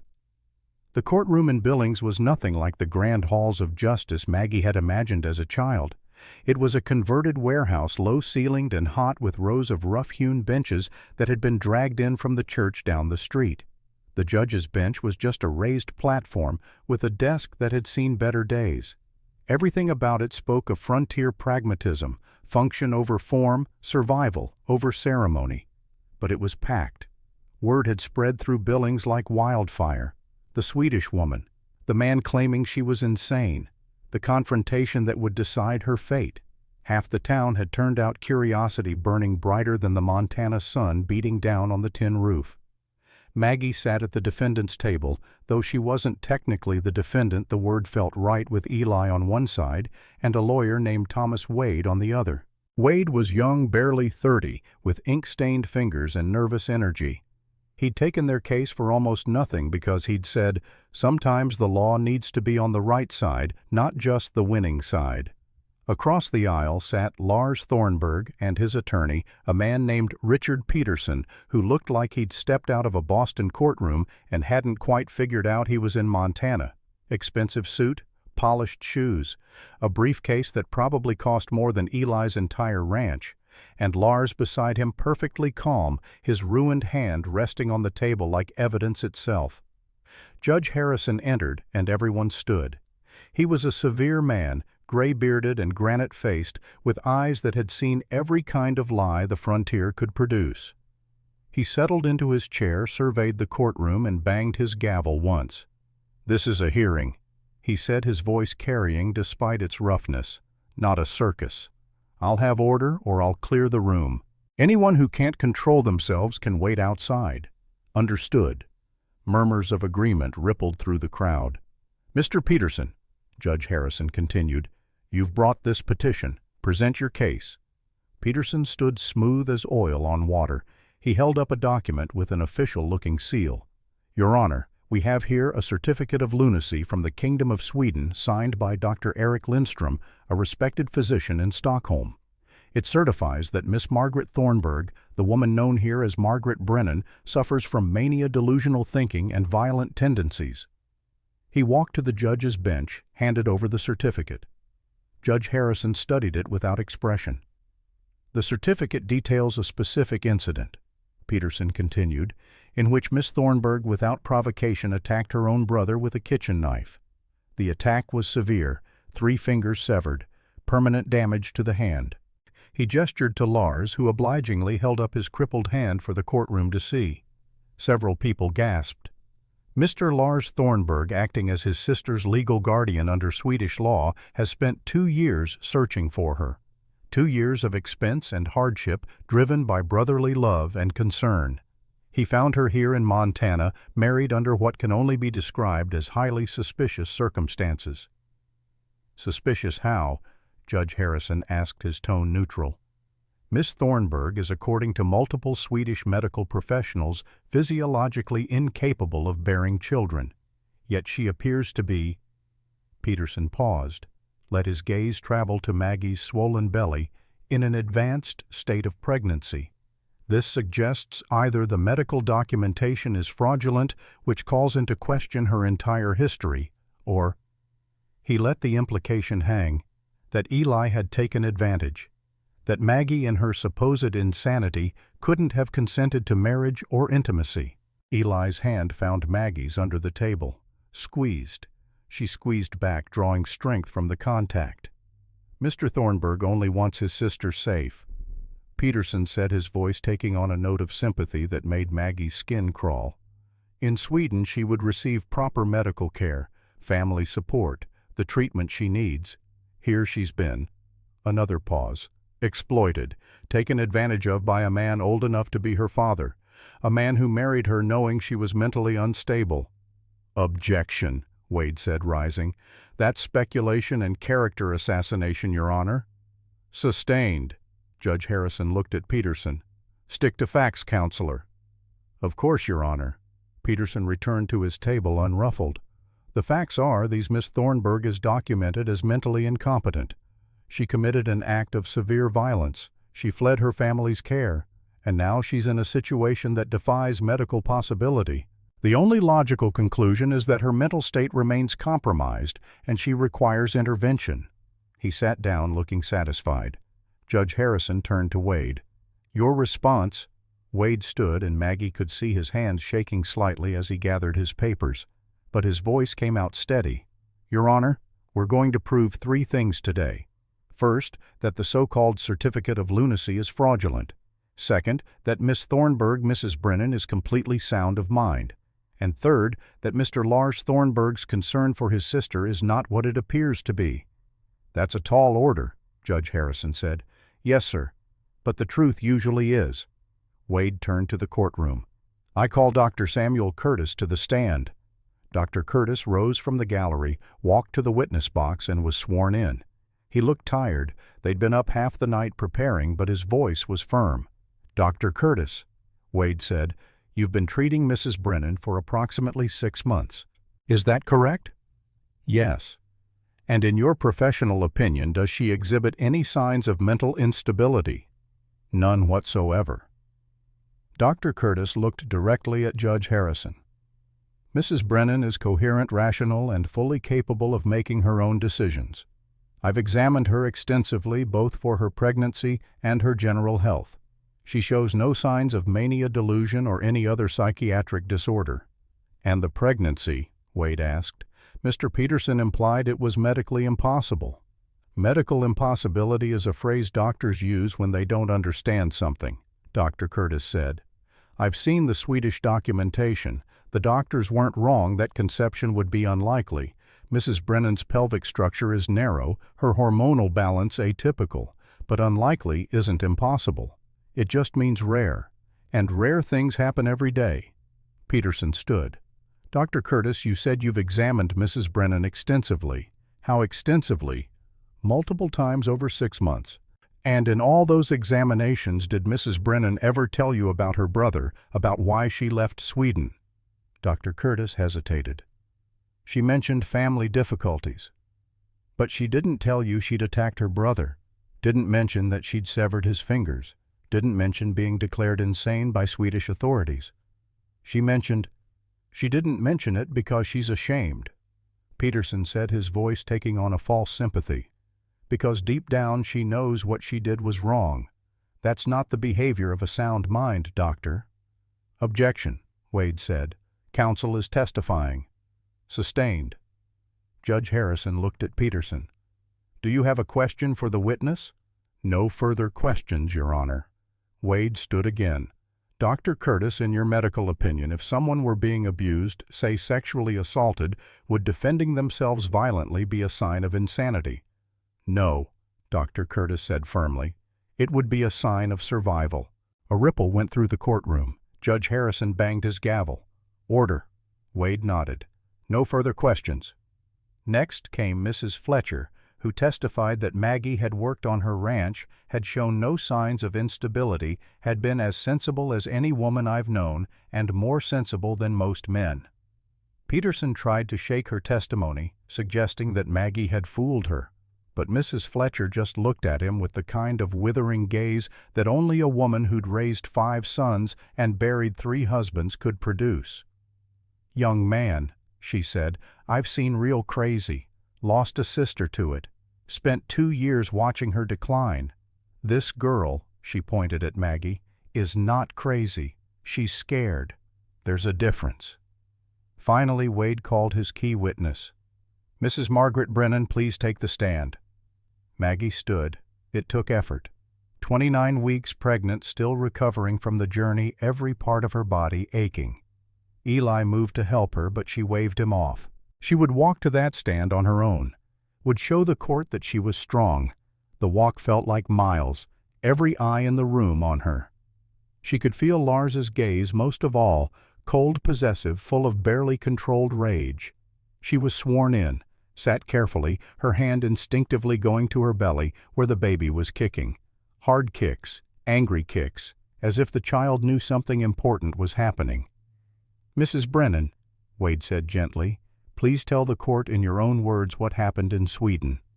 Maggie took a breath, looked at the faces watching her, looked at Lars, whose expression said that if she spoke the truth, there would be consequences. She spoke anyway. "I was 16 years old when it started." Her voice came out stronger than she expected, clear, each word precisely placed.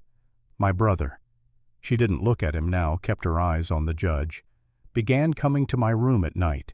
He said he was teaching me, preparing me for marriage. He said that because of my body, because of my medical condition, no man would ever want me, that I should be grateful for his attention." The courtroom went silent, the kind of silence that felt like holding your breath. "It continued for 2 years. I told no one because I was ashamed, because I thought it was my fault, because he was family, and family doesn't hurt family." Her voice took on an edge now sharp enough to cut. "But he did hurt me, repeatedly. Until one night when I was 18 I said no, really no, and when he didn't stop I defended myself." "With a knife?" Peterson interjected. "Yes," Maggie said, meeting his eyes now. "With a knife. I grabbed it from under my pillow. I'd hidden it there weeks before because I knew deep down that eventually I'd need to fight back. And when he tried to force himself on me that night, I did. I fought. And yes, I hurt him. I would do it again." "You admit to attacking him," Peterson said. "I admit to defending myself against rape." The word fell like a stone into water, ripples of shock spreading through the courtroom. Judge Harrison leaned forward. "Mrs. Brennan, you're saying your brother attempted to sexually assault you?" "Not attempted," Maggie said. "He did, multiple times, for 2 years. The night I cut him was just the first time I fought back." Lars surged to his feet. "That's a lie. Your Honor, she's delusional." "Sit down, Mr. Thornburg," Judge Harrison said coldly. "You'll have your chance to speak." Lars sat, but his face had gone red with fury. Wade stepped closer to the stand. "Mrs. Brennan, after you defended yourself, what happened?" "My parents came running, found Lars bleeding, screaming, and he told them I'd gone mad, that I'd attacked him without cause, tried to kill him." Maggie's voice stayed steady, factual, even as the memories clawed at her. "They believed him. Of course they believed him. Men always believe men, especially in families like ours. Important family, good name. Couldn't have their son accused of that. So they said you were insane. They had a doctor, a friend of my father's, examine me. Or what passed for examination. He asked me questions. I tried to tell the truth about Lars, but they'd already told him I was unstable. He signed the certificate declaring me incompetent." She looked at the judge. "I heard them discussing it. Heard my father and mother planning to commit me to an asylum. Easier to say I was crazy than admit what Lars had done." "So you ran," Wade said. "I ran. Took what little money I'd saved. Bought passage to America under a false name. Became Margaret Thornburg instead of Margaret Lindstrom. Thought if I got far enough away, if I changed who I was, he'd never find me." She looked at Lars now directly. "I should have known. He doesn't let go of what he thinks belongs to him." "These are serious allegations," Judge Harrison said. "Do you have any proof?" Maggie reached into her dress pocket, pulled out a letter creased and worn from reading and rereading. "This is from my mother. She sent it to me 6 months ago through a friend who knew where I'd gone. In it she admits they knew, admits what Lars did, admits they helped him create those papers to get me back." She handed it to Wade, who passed it to the judge. Judge Harrison read in silence, his expression darkening with each line. When he finished, he looked at Lars with something approaching disgust. "Mr. Thornburg, this letter states that your parents were aware of your actions, that they helped you fabricate documentation, that they conspired to silence your sister." Lars stood his calm, finally shattering. "That letter is forged. She's lying. Your Honor, you can see she's not right. Look at her, too tall, too strong, not like a proper woman should be. The pregnancy has made her delusional." "I am not delusional." Maggie's voice cut through like a blade. She stood despite the baby's weight, despite her exhaustion. "I am not insane. I am not improper. I am a woman who fought back against a predator and refused to be a victim. And if that makes me wrong, if that makes me crazy, then I'll be crazy. But I will not go back with him." The courtroom erupted, people shouting, some in support, some in shock. Judge Harrison banged his gavel repeatedly. "Order! I will have order!" Gradually, the noise subsided. Judge Harrison looked at Lars with cold assessment. Mr. Thornburg approached the bench. Lars walked forward, still trying to maintain that calm exterior, but Maggie could see the cracks, could see the rage barely contained beneath. "Mr. Thornburg," Judge Harrison said, "this letter from your mother corroborates your sister's testimony. It admits that you engaged in improper conduct, that your family helped you pursue her to America, that the certificate of lunacy was obtained under false pretenses." "Your Honor, I'm not finished." Judge Harrison's voice could have frozen fire. "Furthermore, I note that this certificate is dated March 1881. You claim you've been searching for your sister for 2 years. That would mean you began searching in March 1881. Yes, Your Honor. But the certificate states that Miss Thornburg was institutionalized in April 1881, 1 month later, yet you just testified she fled before institutionalization. The timeline doesn't match. Peterson stood quickly. Your Honor, that's likely a clerical error. It's not an error. Maggie's voice rang out. It's a lie. The certificate was created after I left, backdated, made to look official so he could use the law to drag me back. You can't prove that, Lars said, his voice tight. Can't I? Maggie looked at the judge. Your Honor, that certificate claims I was examined by Dr. Eric Lindstrom in Stockholm, but I was never in Stockholm that March. I was in Gothenburg working at the docks saving money for passage. I have testimony from the ship's manifest I can prove where I was. Wade quickly produced another document. Ship's records from the SS Nordland, Your Honor, show Margaret Thornburg using her real name departed Gothenburg on April 15, 1881, 2 weeks after she was supposedly examined in Stockholm. Judge Harrison studied the manifest, looked at the certificate, looked at Lars. Mr. Thornburg, your documentation appears to be fraudulent. Your timeline is inconsistent, and your sister's testimony is supported by physical evidence and a letter from your own mother. This is, Lars started. I'm ruling in favor of Mrs. Brennan, Judge Harrison said flatly. The certificate is dismissed as fabricated evidence. Mrs. Brennan is declared mentally competent and a legal citizen of the United States through marriage. Her union with Mr. Elijah Brennan is recognized as valid and binding. Relief crashed through Maggie so hard her knees went weak. Eli was there immediately supporting her weight. Furthermore, Judge Harrison continued, I'm issuing a restraining order. Mr. Thornburg, you are barred from any contact with Margaret Brennan. You may not approach her, speak to her, write to her, or attempt to interfere with her life in any capacity. Violation will result in immediate arrest and prosecution. Do you understand?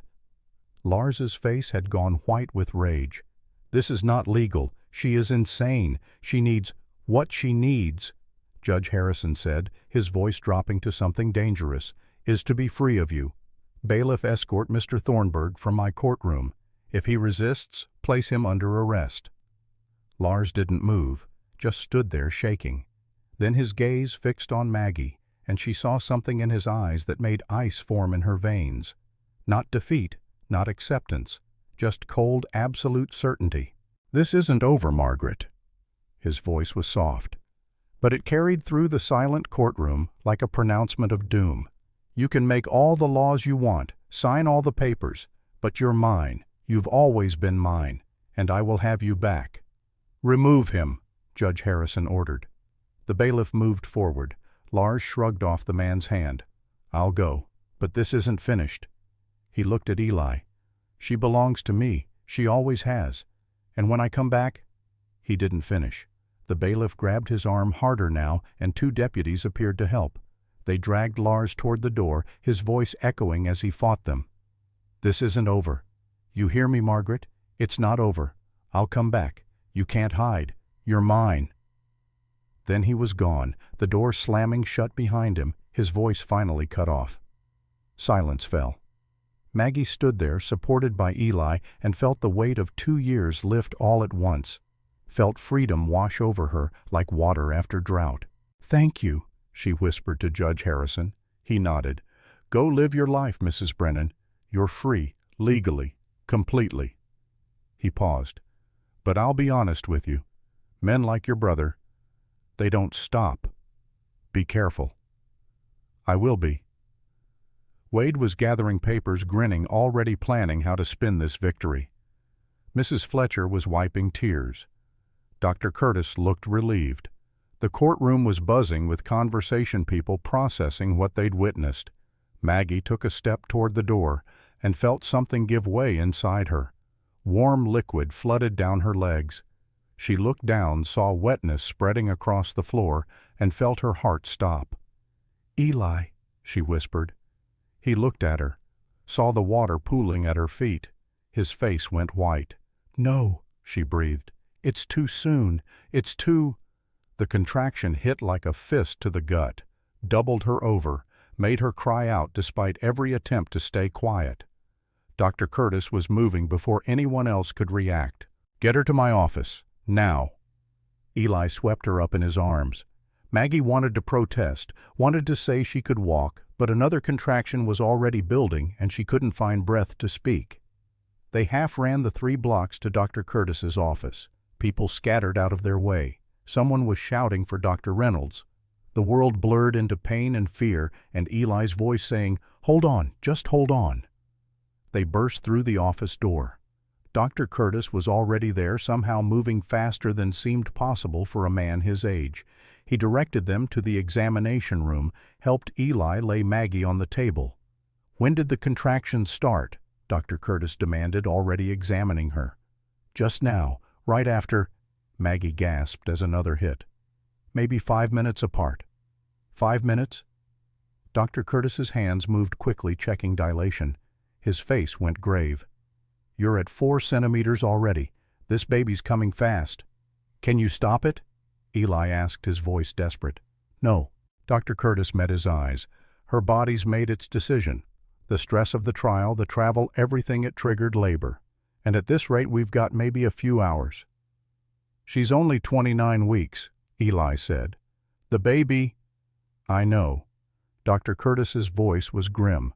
29 weeks is early. Very early. But I've seen babies survive at this stage. Not many. Not easily. But it's possible. Dr. Reynolds rushed in, already pulling off his coat. "What do you need?" "Boil water, prepare instruments, and pray we get lucky." The next hours existed in a dimension where time both crawled and raced. Maggie's labor progressed with terrifying speed. 6 centimeters. 7. Contractions now coming every 3 minutes, each one stealing her breath and her strength. "Why is it so fast?" she gasped during a brief respite. "Your body's under extreme stress," Dr. Curtis said, checking her again. "Sometimes that accelerates everything, makes labor shorter but more intense. How much longer? Could be 1 hour, could be 5. No way to know." Eli stayed by her head, holding her hand, letting her squeeze until his bones ground together. He didn't complain, didn't flinch, just stayed.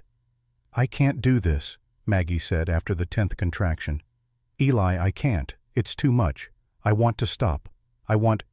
"You can," he said firmly. "You've done impossible things already. You'll do this too." "What if the baby..." "Don't think about that. Just focus on right now. This moment, this breath." Hour 3, 8 centimeters. Maggie's screams filled the room, raw and endless. "The baby's not descending," Dr. Curtis said, his expression darkening. "Why?" Eli demanded. "Her pelvis. It's as narrow as the Swedish doctors said. The baby's head is engaged, but the shoulders..." He shook his head. "We might have problems when it's time to push." "What kind of problems?" "The kind where I might have to make hard choices." The words hung in the air like a death sentence. Hour 5. Maggie was delirious with pain, seeing things that weren't there. Her mother's face, Abigail's ghost, Lars's smile. She cried out in Swedish and English in sounds that were pure animal agony. 10 centimeters, Dr. Curtis announced. "Maggie, on the next contraction you push, with everything you have." "I can't," she sobbed. "I can't do it. I don't have anything left." "Yes, you do." Eli leaned close, his face filling her vision. "You're the strongest person I've ever known. You crossed an ocean. You fought your brother. You survived things that should have killed you. This is just one more impossible thing, and you're going to do it." The contraction came. Maggie pushed. Nothing happened. "Again," Dr. Curtis commanded. She pushed, screamed, felt something tear inside her, but the baby didn't move. "The head's crowning," Dr. Curtis said, "but it's slow. Too slow." He looked at Eli. "I need you to press down on her belly, hard, when I tell you." Eli moved into position, his hands on Maggie's abdomen, looked at her with apology and fear. "Now," Dr. Curtis said. Eli pressed. Maggie shrieked. The pressure was immense, unbearable, like being crushed and split open simultaneously. "The head's out," Dr. Curtis said. "But the shoulders, damn it, they're stuck. Shoulder dystocia." "What does that mean?" Eli asked, though his face said he already knew. "It means if I can't get the baby out in the next few minutes, we lose them both." Dr. Curtis's hands moved inside her, trying to maneuver the baby's shoulders, trying to find the angle that would let them pass. Maggie felt every movement, felt her body protesting, felt blood, too much blood. "Come on," Dr. Curtis muttered. "Come on, you stubborn there." A twist, a rotation, and suddenly the baby was sliding free in a rush of blood and fluid. Silence. Perfect, terrible silence. The baby was gray, limp, not breathing.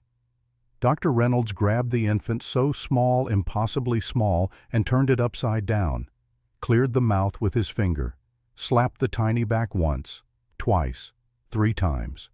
Nothing. Eli felt his world ending, felt everything they'd fought for slipping away into darkness. Then, a cough. Weak. Barely there. A sputter. And finally, blessedly, a thin, reedy cry. "Alive," Dr. Reynolds said, his voice shaking. "It's alive." But Dr. Curtis wasn't celebrating. His hands were still inside Maggie, working frantically. "Hemorrhage," he said. "Severe. The placenta tore. I need give me the clamps." Dr. Reynolds passed instruments while holding the baby. A girl Eli saw, a tiny girl wrapped in cloth. "Maggie," Eli said urgently, leaning over her. "Maggie, the baby's alive. You did it. Just hold on a little longer." Her eyes were barely open. "Girl," she whispered. "Girl," Eli confirmed. "Perfect little girl." "Hope," Maggie breathed. "Call her Hope." Then her eyes closed. "Maggie?" Eli shook her. "Maggie, no. Pulse is there," Dr. Curtis said, fingers on her neck. "Weak, but there. She's lost a lot of blood. Too much." He kept working, packing gauze, stitching, doing everything possible. "Next few hours will tell if she makes it." "She'll make it," Eli said, though his voice broke. "She has to." He took his daughter from Dr. Reynolds. 4 pounds of fragile life wrapped in soft cloth. So small she fit in his 2 hands. Her eyes were closed, her skin almost translucent, showing tiny blue veins underneath. But she was breathing, her chest rising and falling in quick, shallow movements. "Hello," Eli whispered to her. "I'm your father, and that woman over there, that's your mother. She's the strongest person in the world, and she's going to wake up. She has to, because you need her." The baby's tiny hand curled around his finger. They waited. Eli sitting beside Maggie's bed, holding Hope in one arm, Maggie's hand in his other. Dr. Curtis monitoring both of them, checking pulse and breathing every few minutes. Dr. Reynolds preparing more gauze, more medicine ready for whatever came next. Hours crawled by. The baby fussed occasionally, making small sounds that weren't quite cries. Eli had no idea what to do with her, just held her close to his chest, trying to share warmth, trying to keep her in the world through sheer will. "She needs to eat," Dr. Reynolds said at one point, "but Maggie can't nurse yet. We'll have to try cow's milk, watered down." They tried. Hope took a little. Not much, but enough. The night deepened. Maggie's breathing stayed shallow but steady. Her pulse remained weak but present. Dr. Curtis changed her bandages twice, examining the stitches, making sure infection wasn't setting in. "She's a fighter," he said. "If anyone can survive this, it's her." Dawn was breaking when Maggie's eyes finally opened. "Eli." Her voice was barely a whisper. "Here." He was beside her in an instant, still holding Hope. "I'm here. The baby. Right here." He adjusted his hold so Maggie could see. "Hope. Just like you wanted." Maggie's face crumpled. Tears leaked from her eyes. "She's so small. She's strong, like her mother. Let me." Maggie tried to reach out, but her arm was too weak. Eli carefully transferred the baby, placing her on Maggie's chest. Hope made a small sound, and Maggie's arms came up instinctively, cradling her daughter. "Hello," Maggie whispered. "Hello, Hope. "I'm your mother. I'm sorry I'm not. I'm sorry you had to come so early, but I'm glad you're here. So glad." Dr. Curtis appeared, checked Maggie's vitals, changed bandages again, stepped back with visible relief. "Bleeding stopped. Infection risk is still high, but if we can get through the next few days—" He didn't finish, didn't need to. They stayed in Dr. Curtis's office for a week, Maggie slowly healing, her strength returning in small increments, hope slowly growing, putting on ounces that felt like victories, learning to nurse though it was difficult at first, learning to cry with more vigor, learning to be alive. On the third day, Mrs. Fletcher visited, bringing food and clean clothes and maternal wisdom. "She's beautiful," she said, looking at Hope.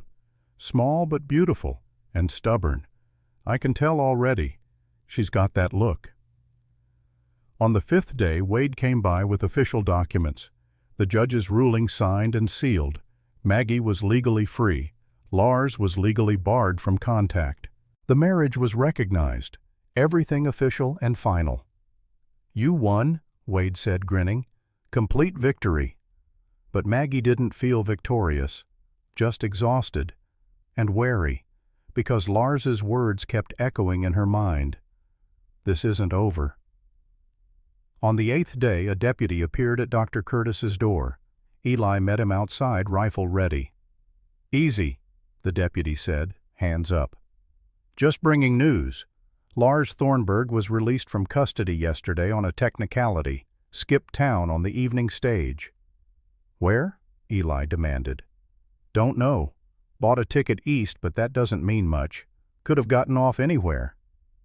The deputy shifted uncomfortably. "Judge wanted you warned. Thornburg made threats before he left. Said he'd be back. Said Mrs. Brennan would pay for humiliating him."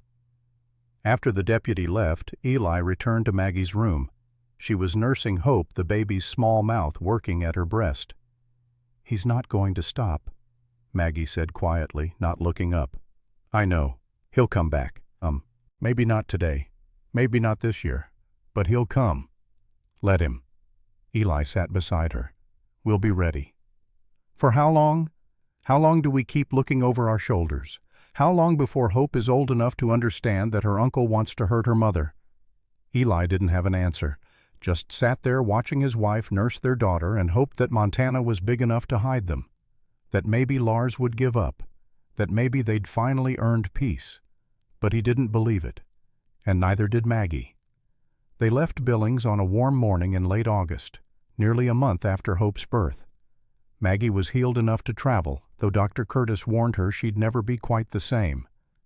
"You'll have pain," he'd said, "especially in winter, the scar tissue, and you won't be able to have more children. Your body barely survived this. Another pregnancy would kill you." "One is enough," Maggie had said, looking at Hope sleeping in her arms. "More than enough." The journey home took 3 days. Slow days traveling in a wagon with Hope bundled against Maggie's chest and Eli driving with one hand on the reins and one on his rifle. They saw no sign of Lars, no sign of pursuit, but the awareness never left them, the constant vigilance, the checking of shadows. The ranch appeared over a rise on the 3rd day, small, weathered, but home. Eli had sent word ahead through Mrs. Fletcher's son, asking him to air out the house stock, the larder, prepare things. The boy had done well. The place looked lived in again, welcoming. Maggie stood in the doorway, Hope in her arms, and felt something settle in her chest. Not quite peace, but close. "Welcome home," Eli said behind her. She turned, smiled. "Thank you. For everything." "You don't need to thank." "I do." She touched his face, the gesture still new, still tentative. "You saved us. Both of us. You could have walked away at any point. Could have handed me over. Could have protected yourself. But you didn't. You stayed." "Where else would I go?" Eli said simply. They settled into a routine, Maggie focusing on Hope, nursing her, changing her, learning the rhythms of motherhood. Eli managing the ranch with help from a hired hand he'd taken on, a young man named Thomas who asked few questions and worked hard. Hope grew, slowly at first, then faster. By 2 months, she'd gained 2 pounds. By 3 months, she was smiling. By 4 months, she was trying to roll over her small body, determined to move despite its fragile start. "She's strong," Eli said one evening, watching Hope fight to turn herself. "Stubborn like her mother." "God help us when she's a teenager," Maggie said, but she was smiling. They were happy, or close to it, as close as two people could be while waiting for the other shoe to drop. Winter came to Montana, snow blanketing the land, turning everything white and silent. The ranch became isolated, cut off except for occasional trips to town for supplies. But they had wood for the fire, food in the larder, and each other. Hope's first Christmas was quiet. No extended family, no grand celebration, just the three of them in the small ranch house, a fire crackling. Hope making cooing sounds from her cradle while Eli and Maggie exchanged small gifts. A new shawl for her, new gloves for him. Simple things, but meaningful. "I never thought I'd have this," Maggie said that night, lying beside Eli in their bed, Hope asleep in the cradle nearby. "A family, a home, someone who—" She trailed off. "Who what?" Eli prompted. "Someone who sees me, really sees me, not what I should be or could be, just what I am." Eli pulled her closer. "I see you, and what I see is everything." January brought a letter, delivered by Mrs. Fletcher's son, who'd ridden out through fresh snow to bring it. Eli opened it at the kitchen table while Maggie fed Hope. His face went still as he read. "What is it?" Maggie asked, though she already knew. Already felt dread settling in her stomach. "Lars?" Eli set the letter down. "He's in Chicago. Wrote to the territorial office, filed an appeal. Claims the judge was biased. Claims new evidence." "What evidence?" "Doesn't say, but he's requesting a new hearing. Claims his rights were violated." Maggie felt cold despite the fire. "Will they grant it?" "I don't know. Maybe. Depends on what he can prove." Eli looked at her. "But even if they do, it'll be months before anything happens. Legal processes move slow. Months where we wait, where we wonder. Months where we live," Eli corrected. "Where we raise our daughter, where we don't let him control us from a distance." He was right. Maggie knew he was right. But knowing didn't make the fear go away. February brought worse news. Lars had hired new lawyers, big city lawyers with connections. They were claiming that the original hearing was conducted improperly, that evidence was suppressed, that Judge Harrison had prejudged the case. "It's all lies," Wade wrote in his own letter, "but they're skilled lies. They're making it sound like you and Eli are the villains, like you stole Lars's sister and turned her against him. Some of it's gaining traction in territorial circles." "We should leave," Maggie said after reading Wade's letter. "Take Hope. Go somewhere he can't find us." "Where?" Eli asked. "California, Oregon. How far do we have to run?" "As far as it takes." "And then what?" "We're always running, always looking over our shoulders. Hope grows up never having a home because we're too afraid to stop." He took Maggie's hands. "I'm not saying we shouldn't be careful, but I'm also not willing to let Lars Thornburg dictate how we live our lives." Maggie wanted to argue, wanted to pack that very night and disappear into the Montana wilderness. But she also knew Eli was right. Running would only delay the inevitable. Lars wouldn't stop, not ever. So they stayed, and they prepared. Eli taught Maggie to shoot. Not just rifles, but pistols too. Quick draw, reloading, aiming under pressure. She was clumsy at first, her hands too large for the standard grip, but she adapted, learned, became proficient enough that Eli trusted her to protect herself. They fortified the ranch, reinforced doors, added locks, created escape routes in case they needed to run quickly, made plans for different scenarios, and they lived. Fed Hope, watched her grow, celebrated small milestones, tried to be a family despite the shadow hanging over them. March brought the first wildflowers, purple and yellow dotting the brown earth like promises of spring. Hope was nearly 8 months old now, sitting up on her own, babbling sounds that weren't quite words but felt close. Maggie took her outside one afternoon, wrapped in blankets against the lingering cold, showed her the flowers, the mountains, the vast Montana sky. "This is your home," she told Hope. "This land, these mountains. Your father and I, we fought to give you this, to give you freedom. And whatever comes, whatever your uncle tries, you'll always have this, always have us." Hope reached for a flower. Maggie picked it, let her daughter hold it, watched the baby's face light up with wonder. And for a moment, Maggie let herself believe that maybe it would be okay, that maybe they'd fought hard enough, that maybe Lars would give up. But deep down, she knew better. The attack came on a Wednesday in April. Eli was in town getting supplies. Thomas was working the north pasture. Maggie was alone in the house with Hope.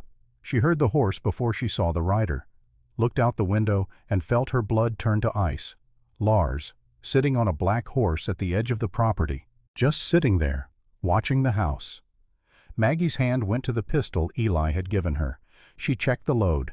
6 bullets. Enough if it came to that. She stood at the window, Hope on her hip, and met Lars's gaze across the distance. He smiled, raised his good hand in a wave, then turned his horse and rode away. No confrontation, no threats, just that smile, that wave, that promise of future violence. When Eli returned 2 hours later, Maggie told him everything. "He knows you're vulnerable when I'm gone." Eli said, his face grim. "He's testing, seeing if he can get close. We need to leave. We need to end this." Eli looked at her. "Maggie, we can keep running, keep hiding, or we can face him, force the confrontation, end it once and for all." "How?" "We set a trap. We know he's watching. We give him an opportunity. And when he takes it, we finish this." "You mean kill him?" "I mean stop him, whatever that takes." Maggie looked at Hope sleeping peacefully in her cradle, unaware of the danger circling. Looked at this home they'd built, this life they'd fought for. "Okay," she said. "Tell me what you need me to do." They planned for 2 weeks. Eli coordinating with Sheriff Miller, with Thomas, with Mrs. Fletcher, building a trap that would force Lars to show his hand, that would give them legal justification for whatever came next. The bait was simple. Eli would go to Billings for a week. Business trip, he'd tell anyone who asked. Leave Maggie and Hope alone at the ranch, vulnerable.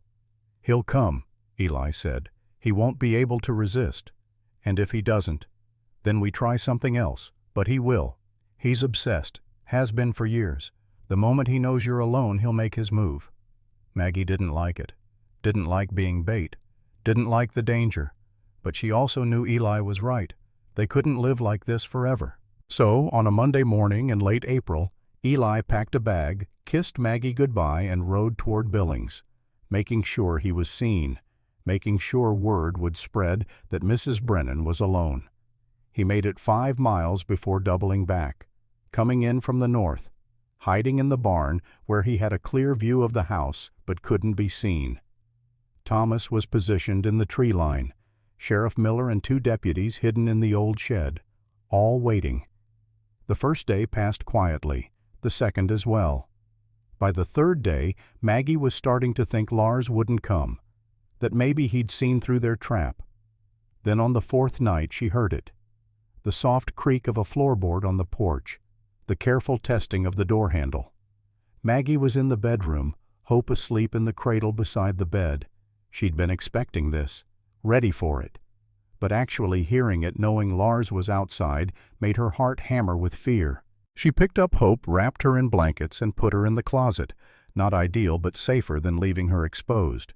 Then she grabbed the pistol, took position behind the bedroom door, and waited. The front door opened, slowly, carefully. Lars had picked the lock, or broken it. Either way, he was inside now. Maggie heard his footsteps, soft, deliberate, moving through the main room, checking each space, looking for her. He reached the bedroom door, paused outside. Maggie could hear his breathing, could imagine his hand on the doorknob. The door swung open. Lars stood silhouetted in the doorway, a knife in his good hand. He looked around the room, saw the empty bed, and his eyes found Maggie behind the door. He smiled. "Hello, little sister." "You're not supposed to be here," Maggie said, raising the pistol. "The restraining order means nothing." He took a step into the room. "Laws mean nothing. Judges mean nothing. You're mine, Margaret. You've always been mine. And tonight I'm taking you home. I am home. This, Lars gestured with the knife, this hovel, this pretend life with that old man and his bastard child, this isn't home. This is a fantasy, and it ends now. He lunged. Maggie fired. The bullet caught Lars in the shoulder, spinning him around. He crashed into the wall, the knife clattering from his hand. But he didn't go down. Just straightened, touched the wound, looked at the blood on his fingers. "You shot me," he said, sounding almost surprised. "Again." "I'll do it again," Maggie said. Her hands were shaking, but her aim was steady. "No, you won't." Lars took a step toward her. "Because if you kill me, you become what they said you were. Violent, unstable, a murderer." Another step.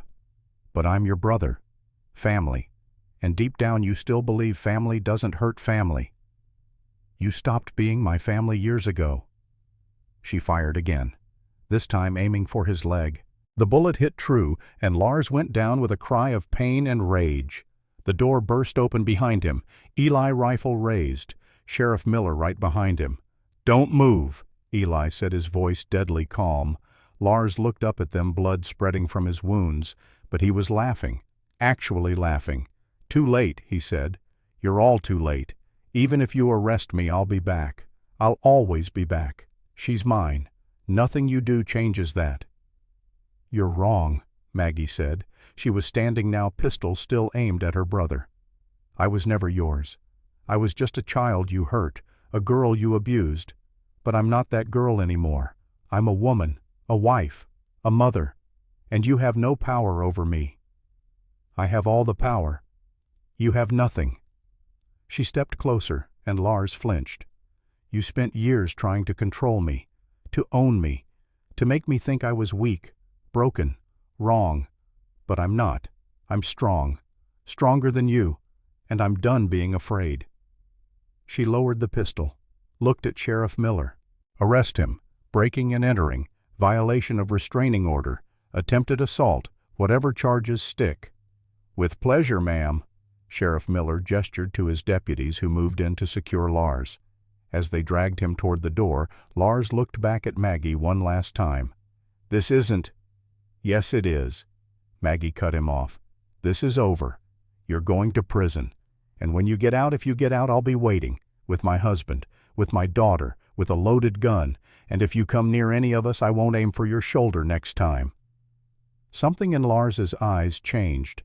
He saw finally that she meant it, that the frightened girl he'd abused was gone, replaced by someone who wouldn't hesitate to end him. "Get him out of here," Sheriff Miller said. They took Lars away. He was sentenced 3 weeks later. 10 years for breaking and entering with intent to harm, violation of court orders, assault. The judge threw the book at him, partly because of Lars's history, partly because the whole town had heard what he'd done. 10 years. Eli said when they got word. "That's a long time." "Not long enough," Maggie said, "but it's something."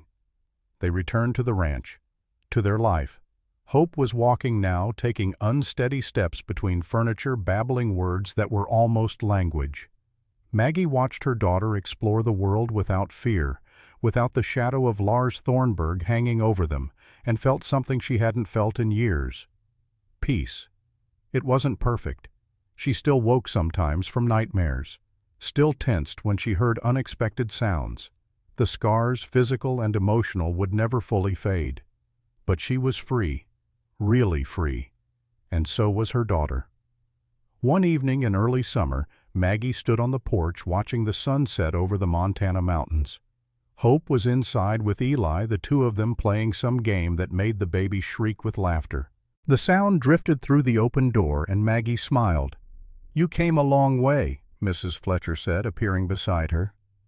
The older woman visited regularly, now having adopted them as the family she'd never had. "I suppose I did," Maggie agreed. "From Sweden to here, from that scared girl to this." Mrs. Fletcher gestured at the ranch, at the life Maggie had built. "You should be proud." "I am, but also—" Maggie paused, searching for words. "Also grateful. That I found Eli, that Hope survived, that we all survived." Survival's its own kind of victory, Mrs. Fletcher said. Not many people understand that, but those of us who've had to fight for it, we know. They stood in comfortable silence, watching the day fade into evening. "What will you tell her?" Mrs. Fletcher asked eventually. "Hope, when she's old enough to ask about her uncle." "The truth," Maggie said, "that some people are born broken, that family isn't always safe, but also that we don't have to stay broken, that we can fight back, that we can build something better." She looked at Mrs. Fletcher, and that her mother was strong enough to do just that. Inside, Hope's laughter rang out again, Eli's deeper voice responding, the sounds of a family, a home, a life worth fighting for. Maggie walked back inside, found Eli on the floor with Hope teaching her to stack wooden blocks. The baby was more interested in knocking them down than building them up, and every crash made her giggle. "She's going to be trouble," Eli said, looking up with a grin. "She comes by it honestly," Maggie said, sitting beside them. Hope immediately crawled into her lap, and Maggie wrapped her arms around her daughter.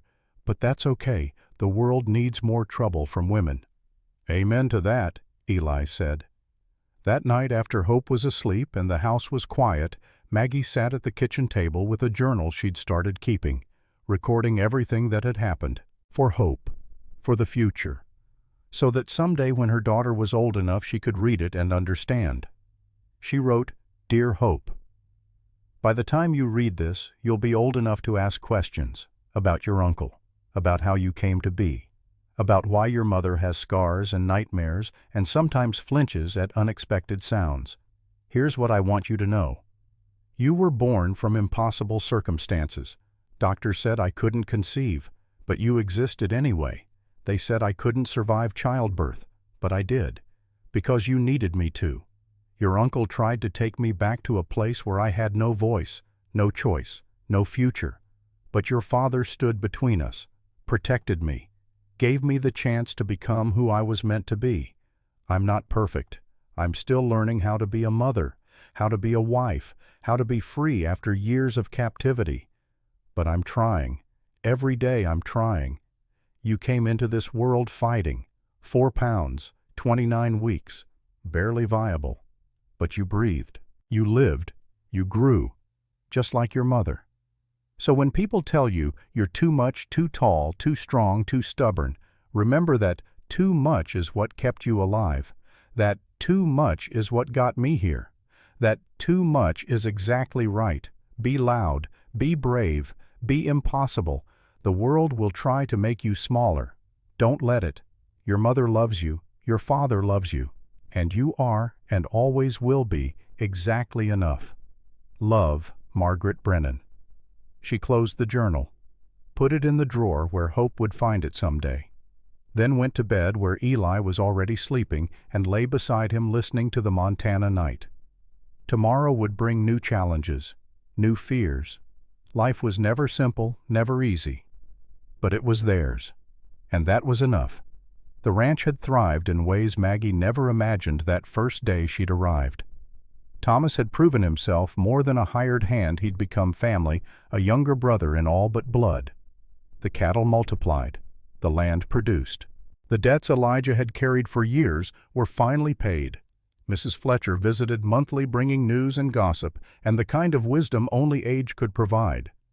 Dr. Curtis sent letters, occasionally pleased to hear Hope was growing strong. Even Wade wrote now and then with legal updates. And Lars' 10 years was a long sentence, long enough for Hope to grow up free from his shadow, long enough that when, if he was released, he'd find no frightened girl to drag back, only a woman with a family, a home, and a rifle, a woman who'd proven that survival was its own kind of strength. The future stretched before them, uncertain, but theirs. And that was enough. That was everything. In the cradle beside the bed, Hope slept peacefully, breathing steady, growing strong. And outside, the Montana stars blazed across an infinite sky, watching over a family that had fought for the right to exist.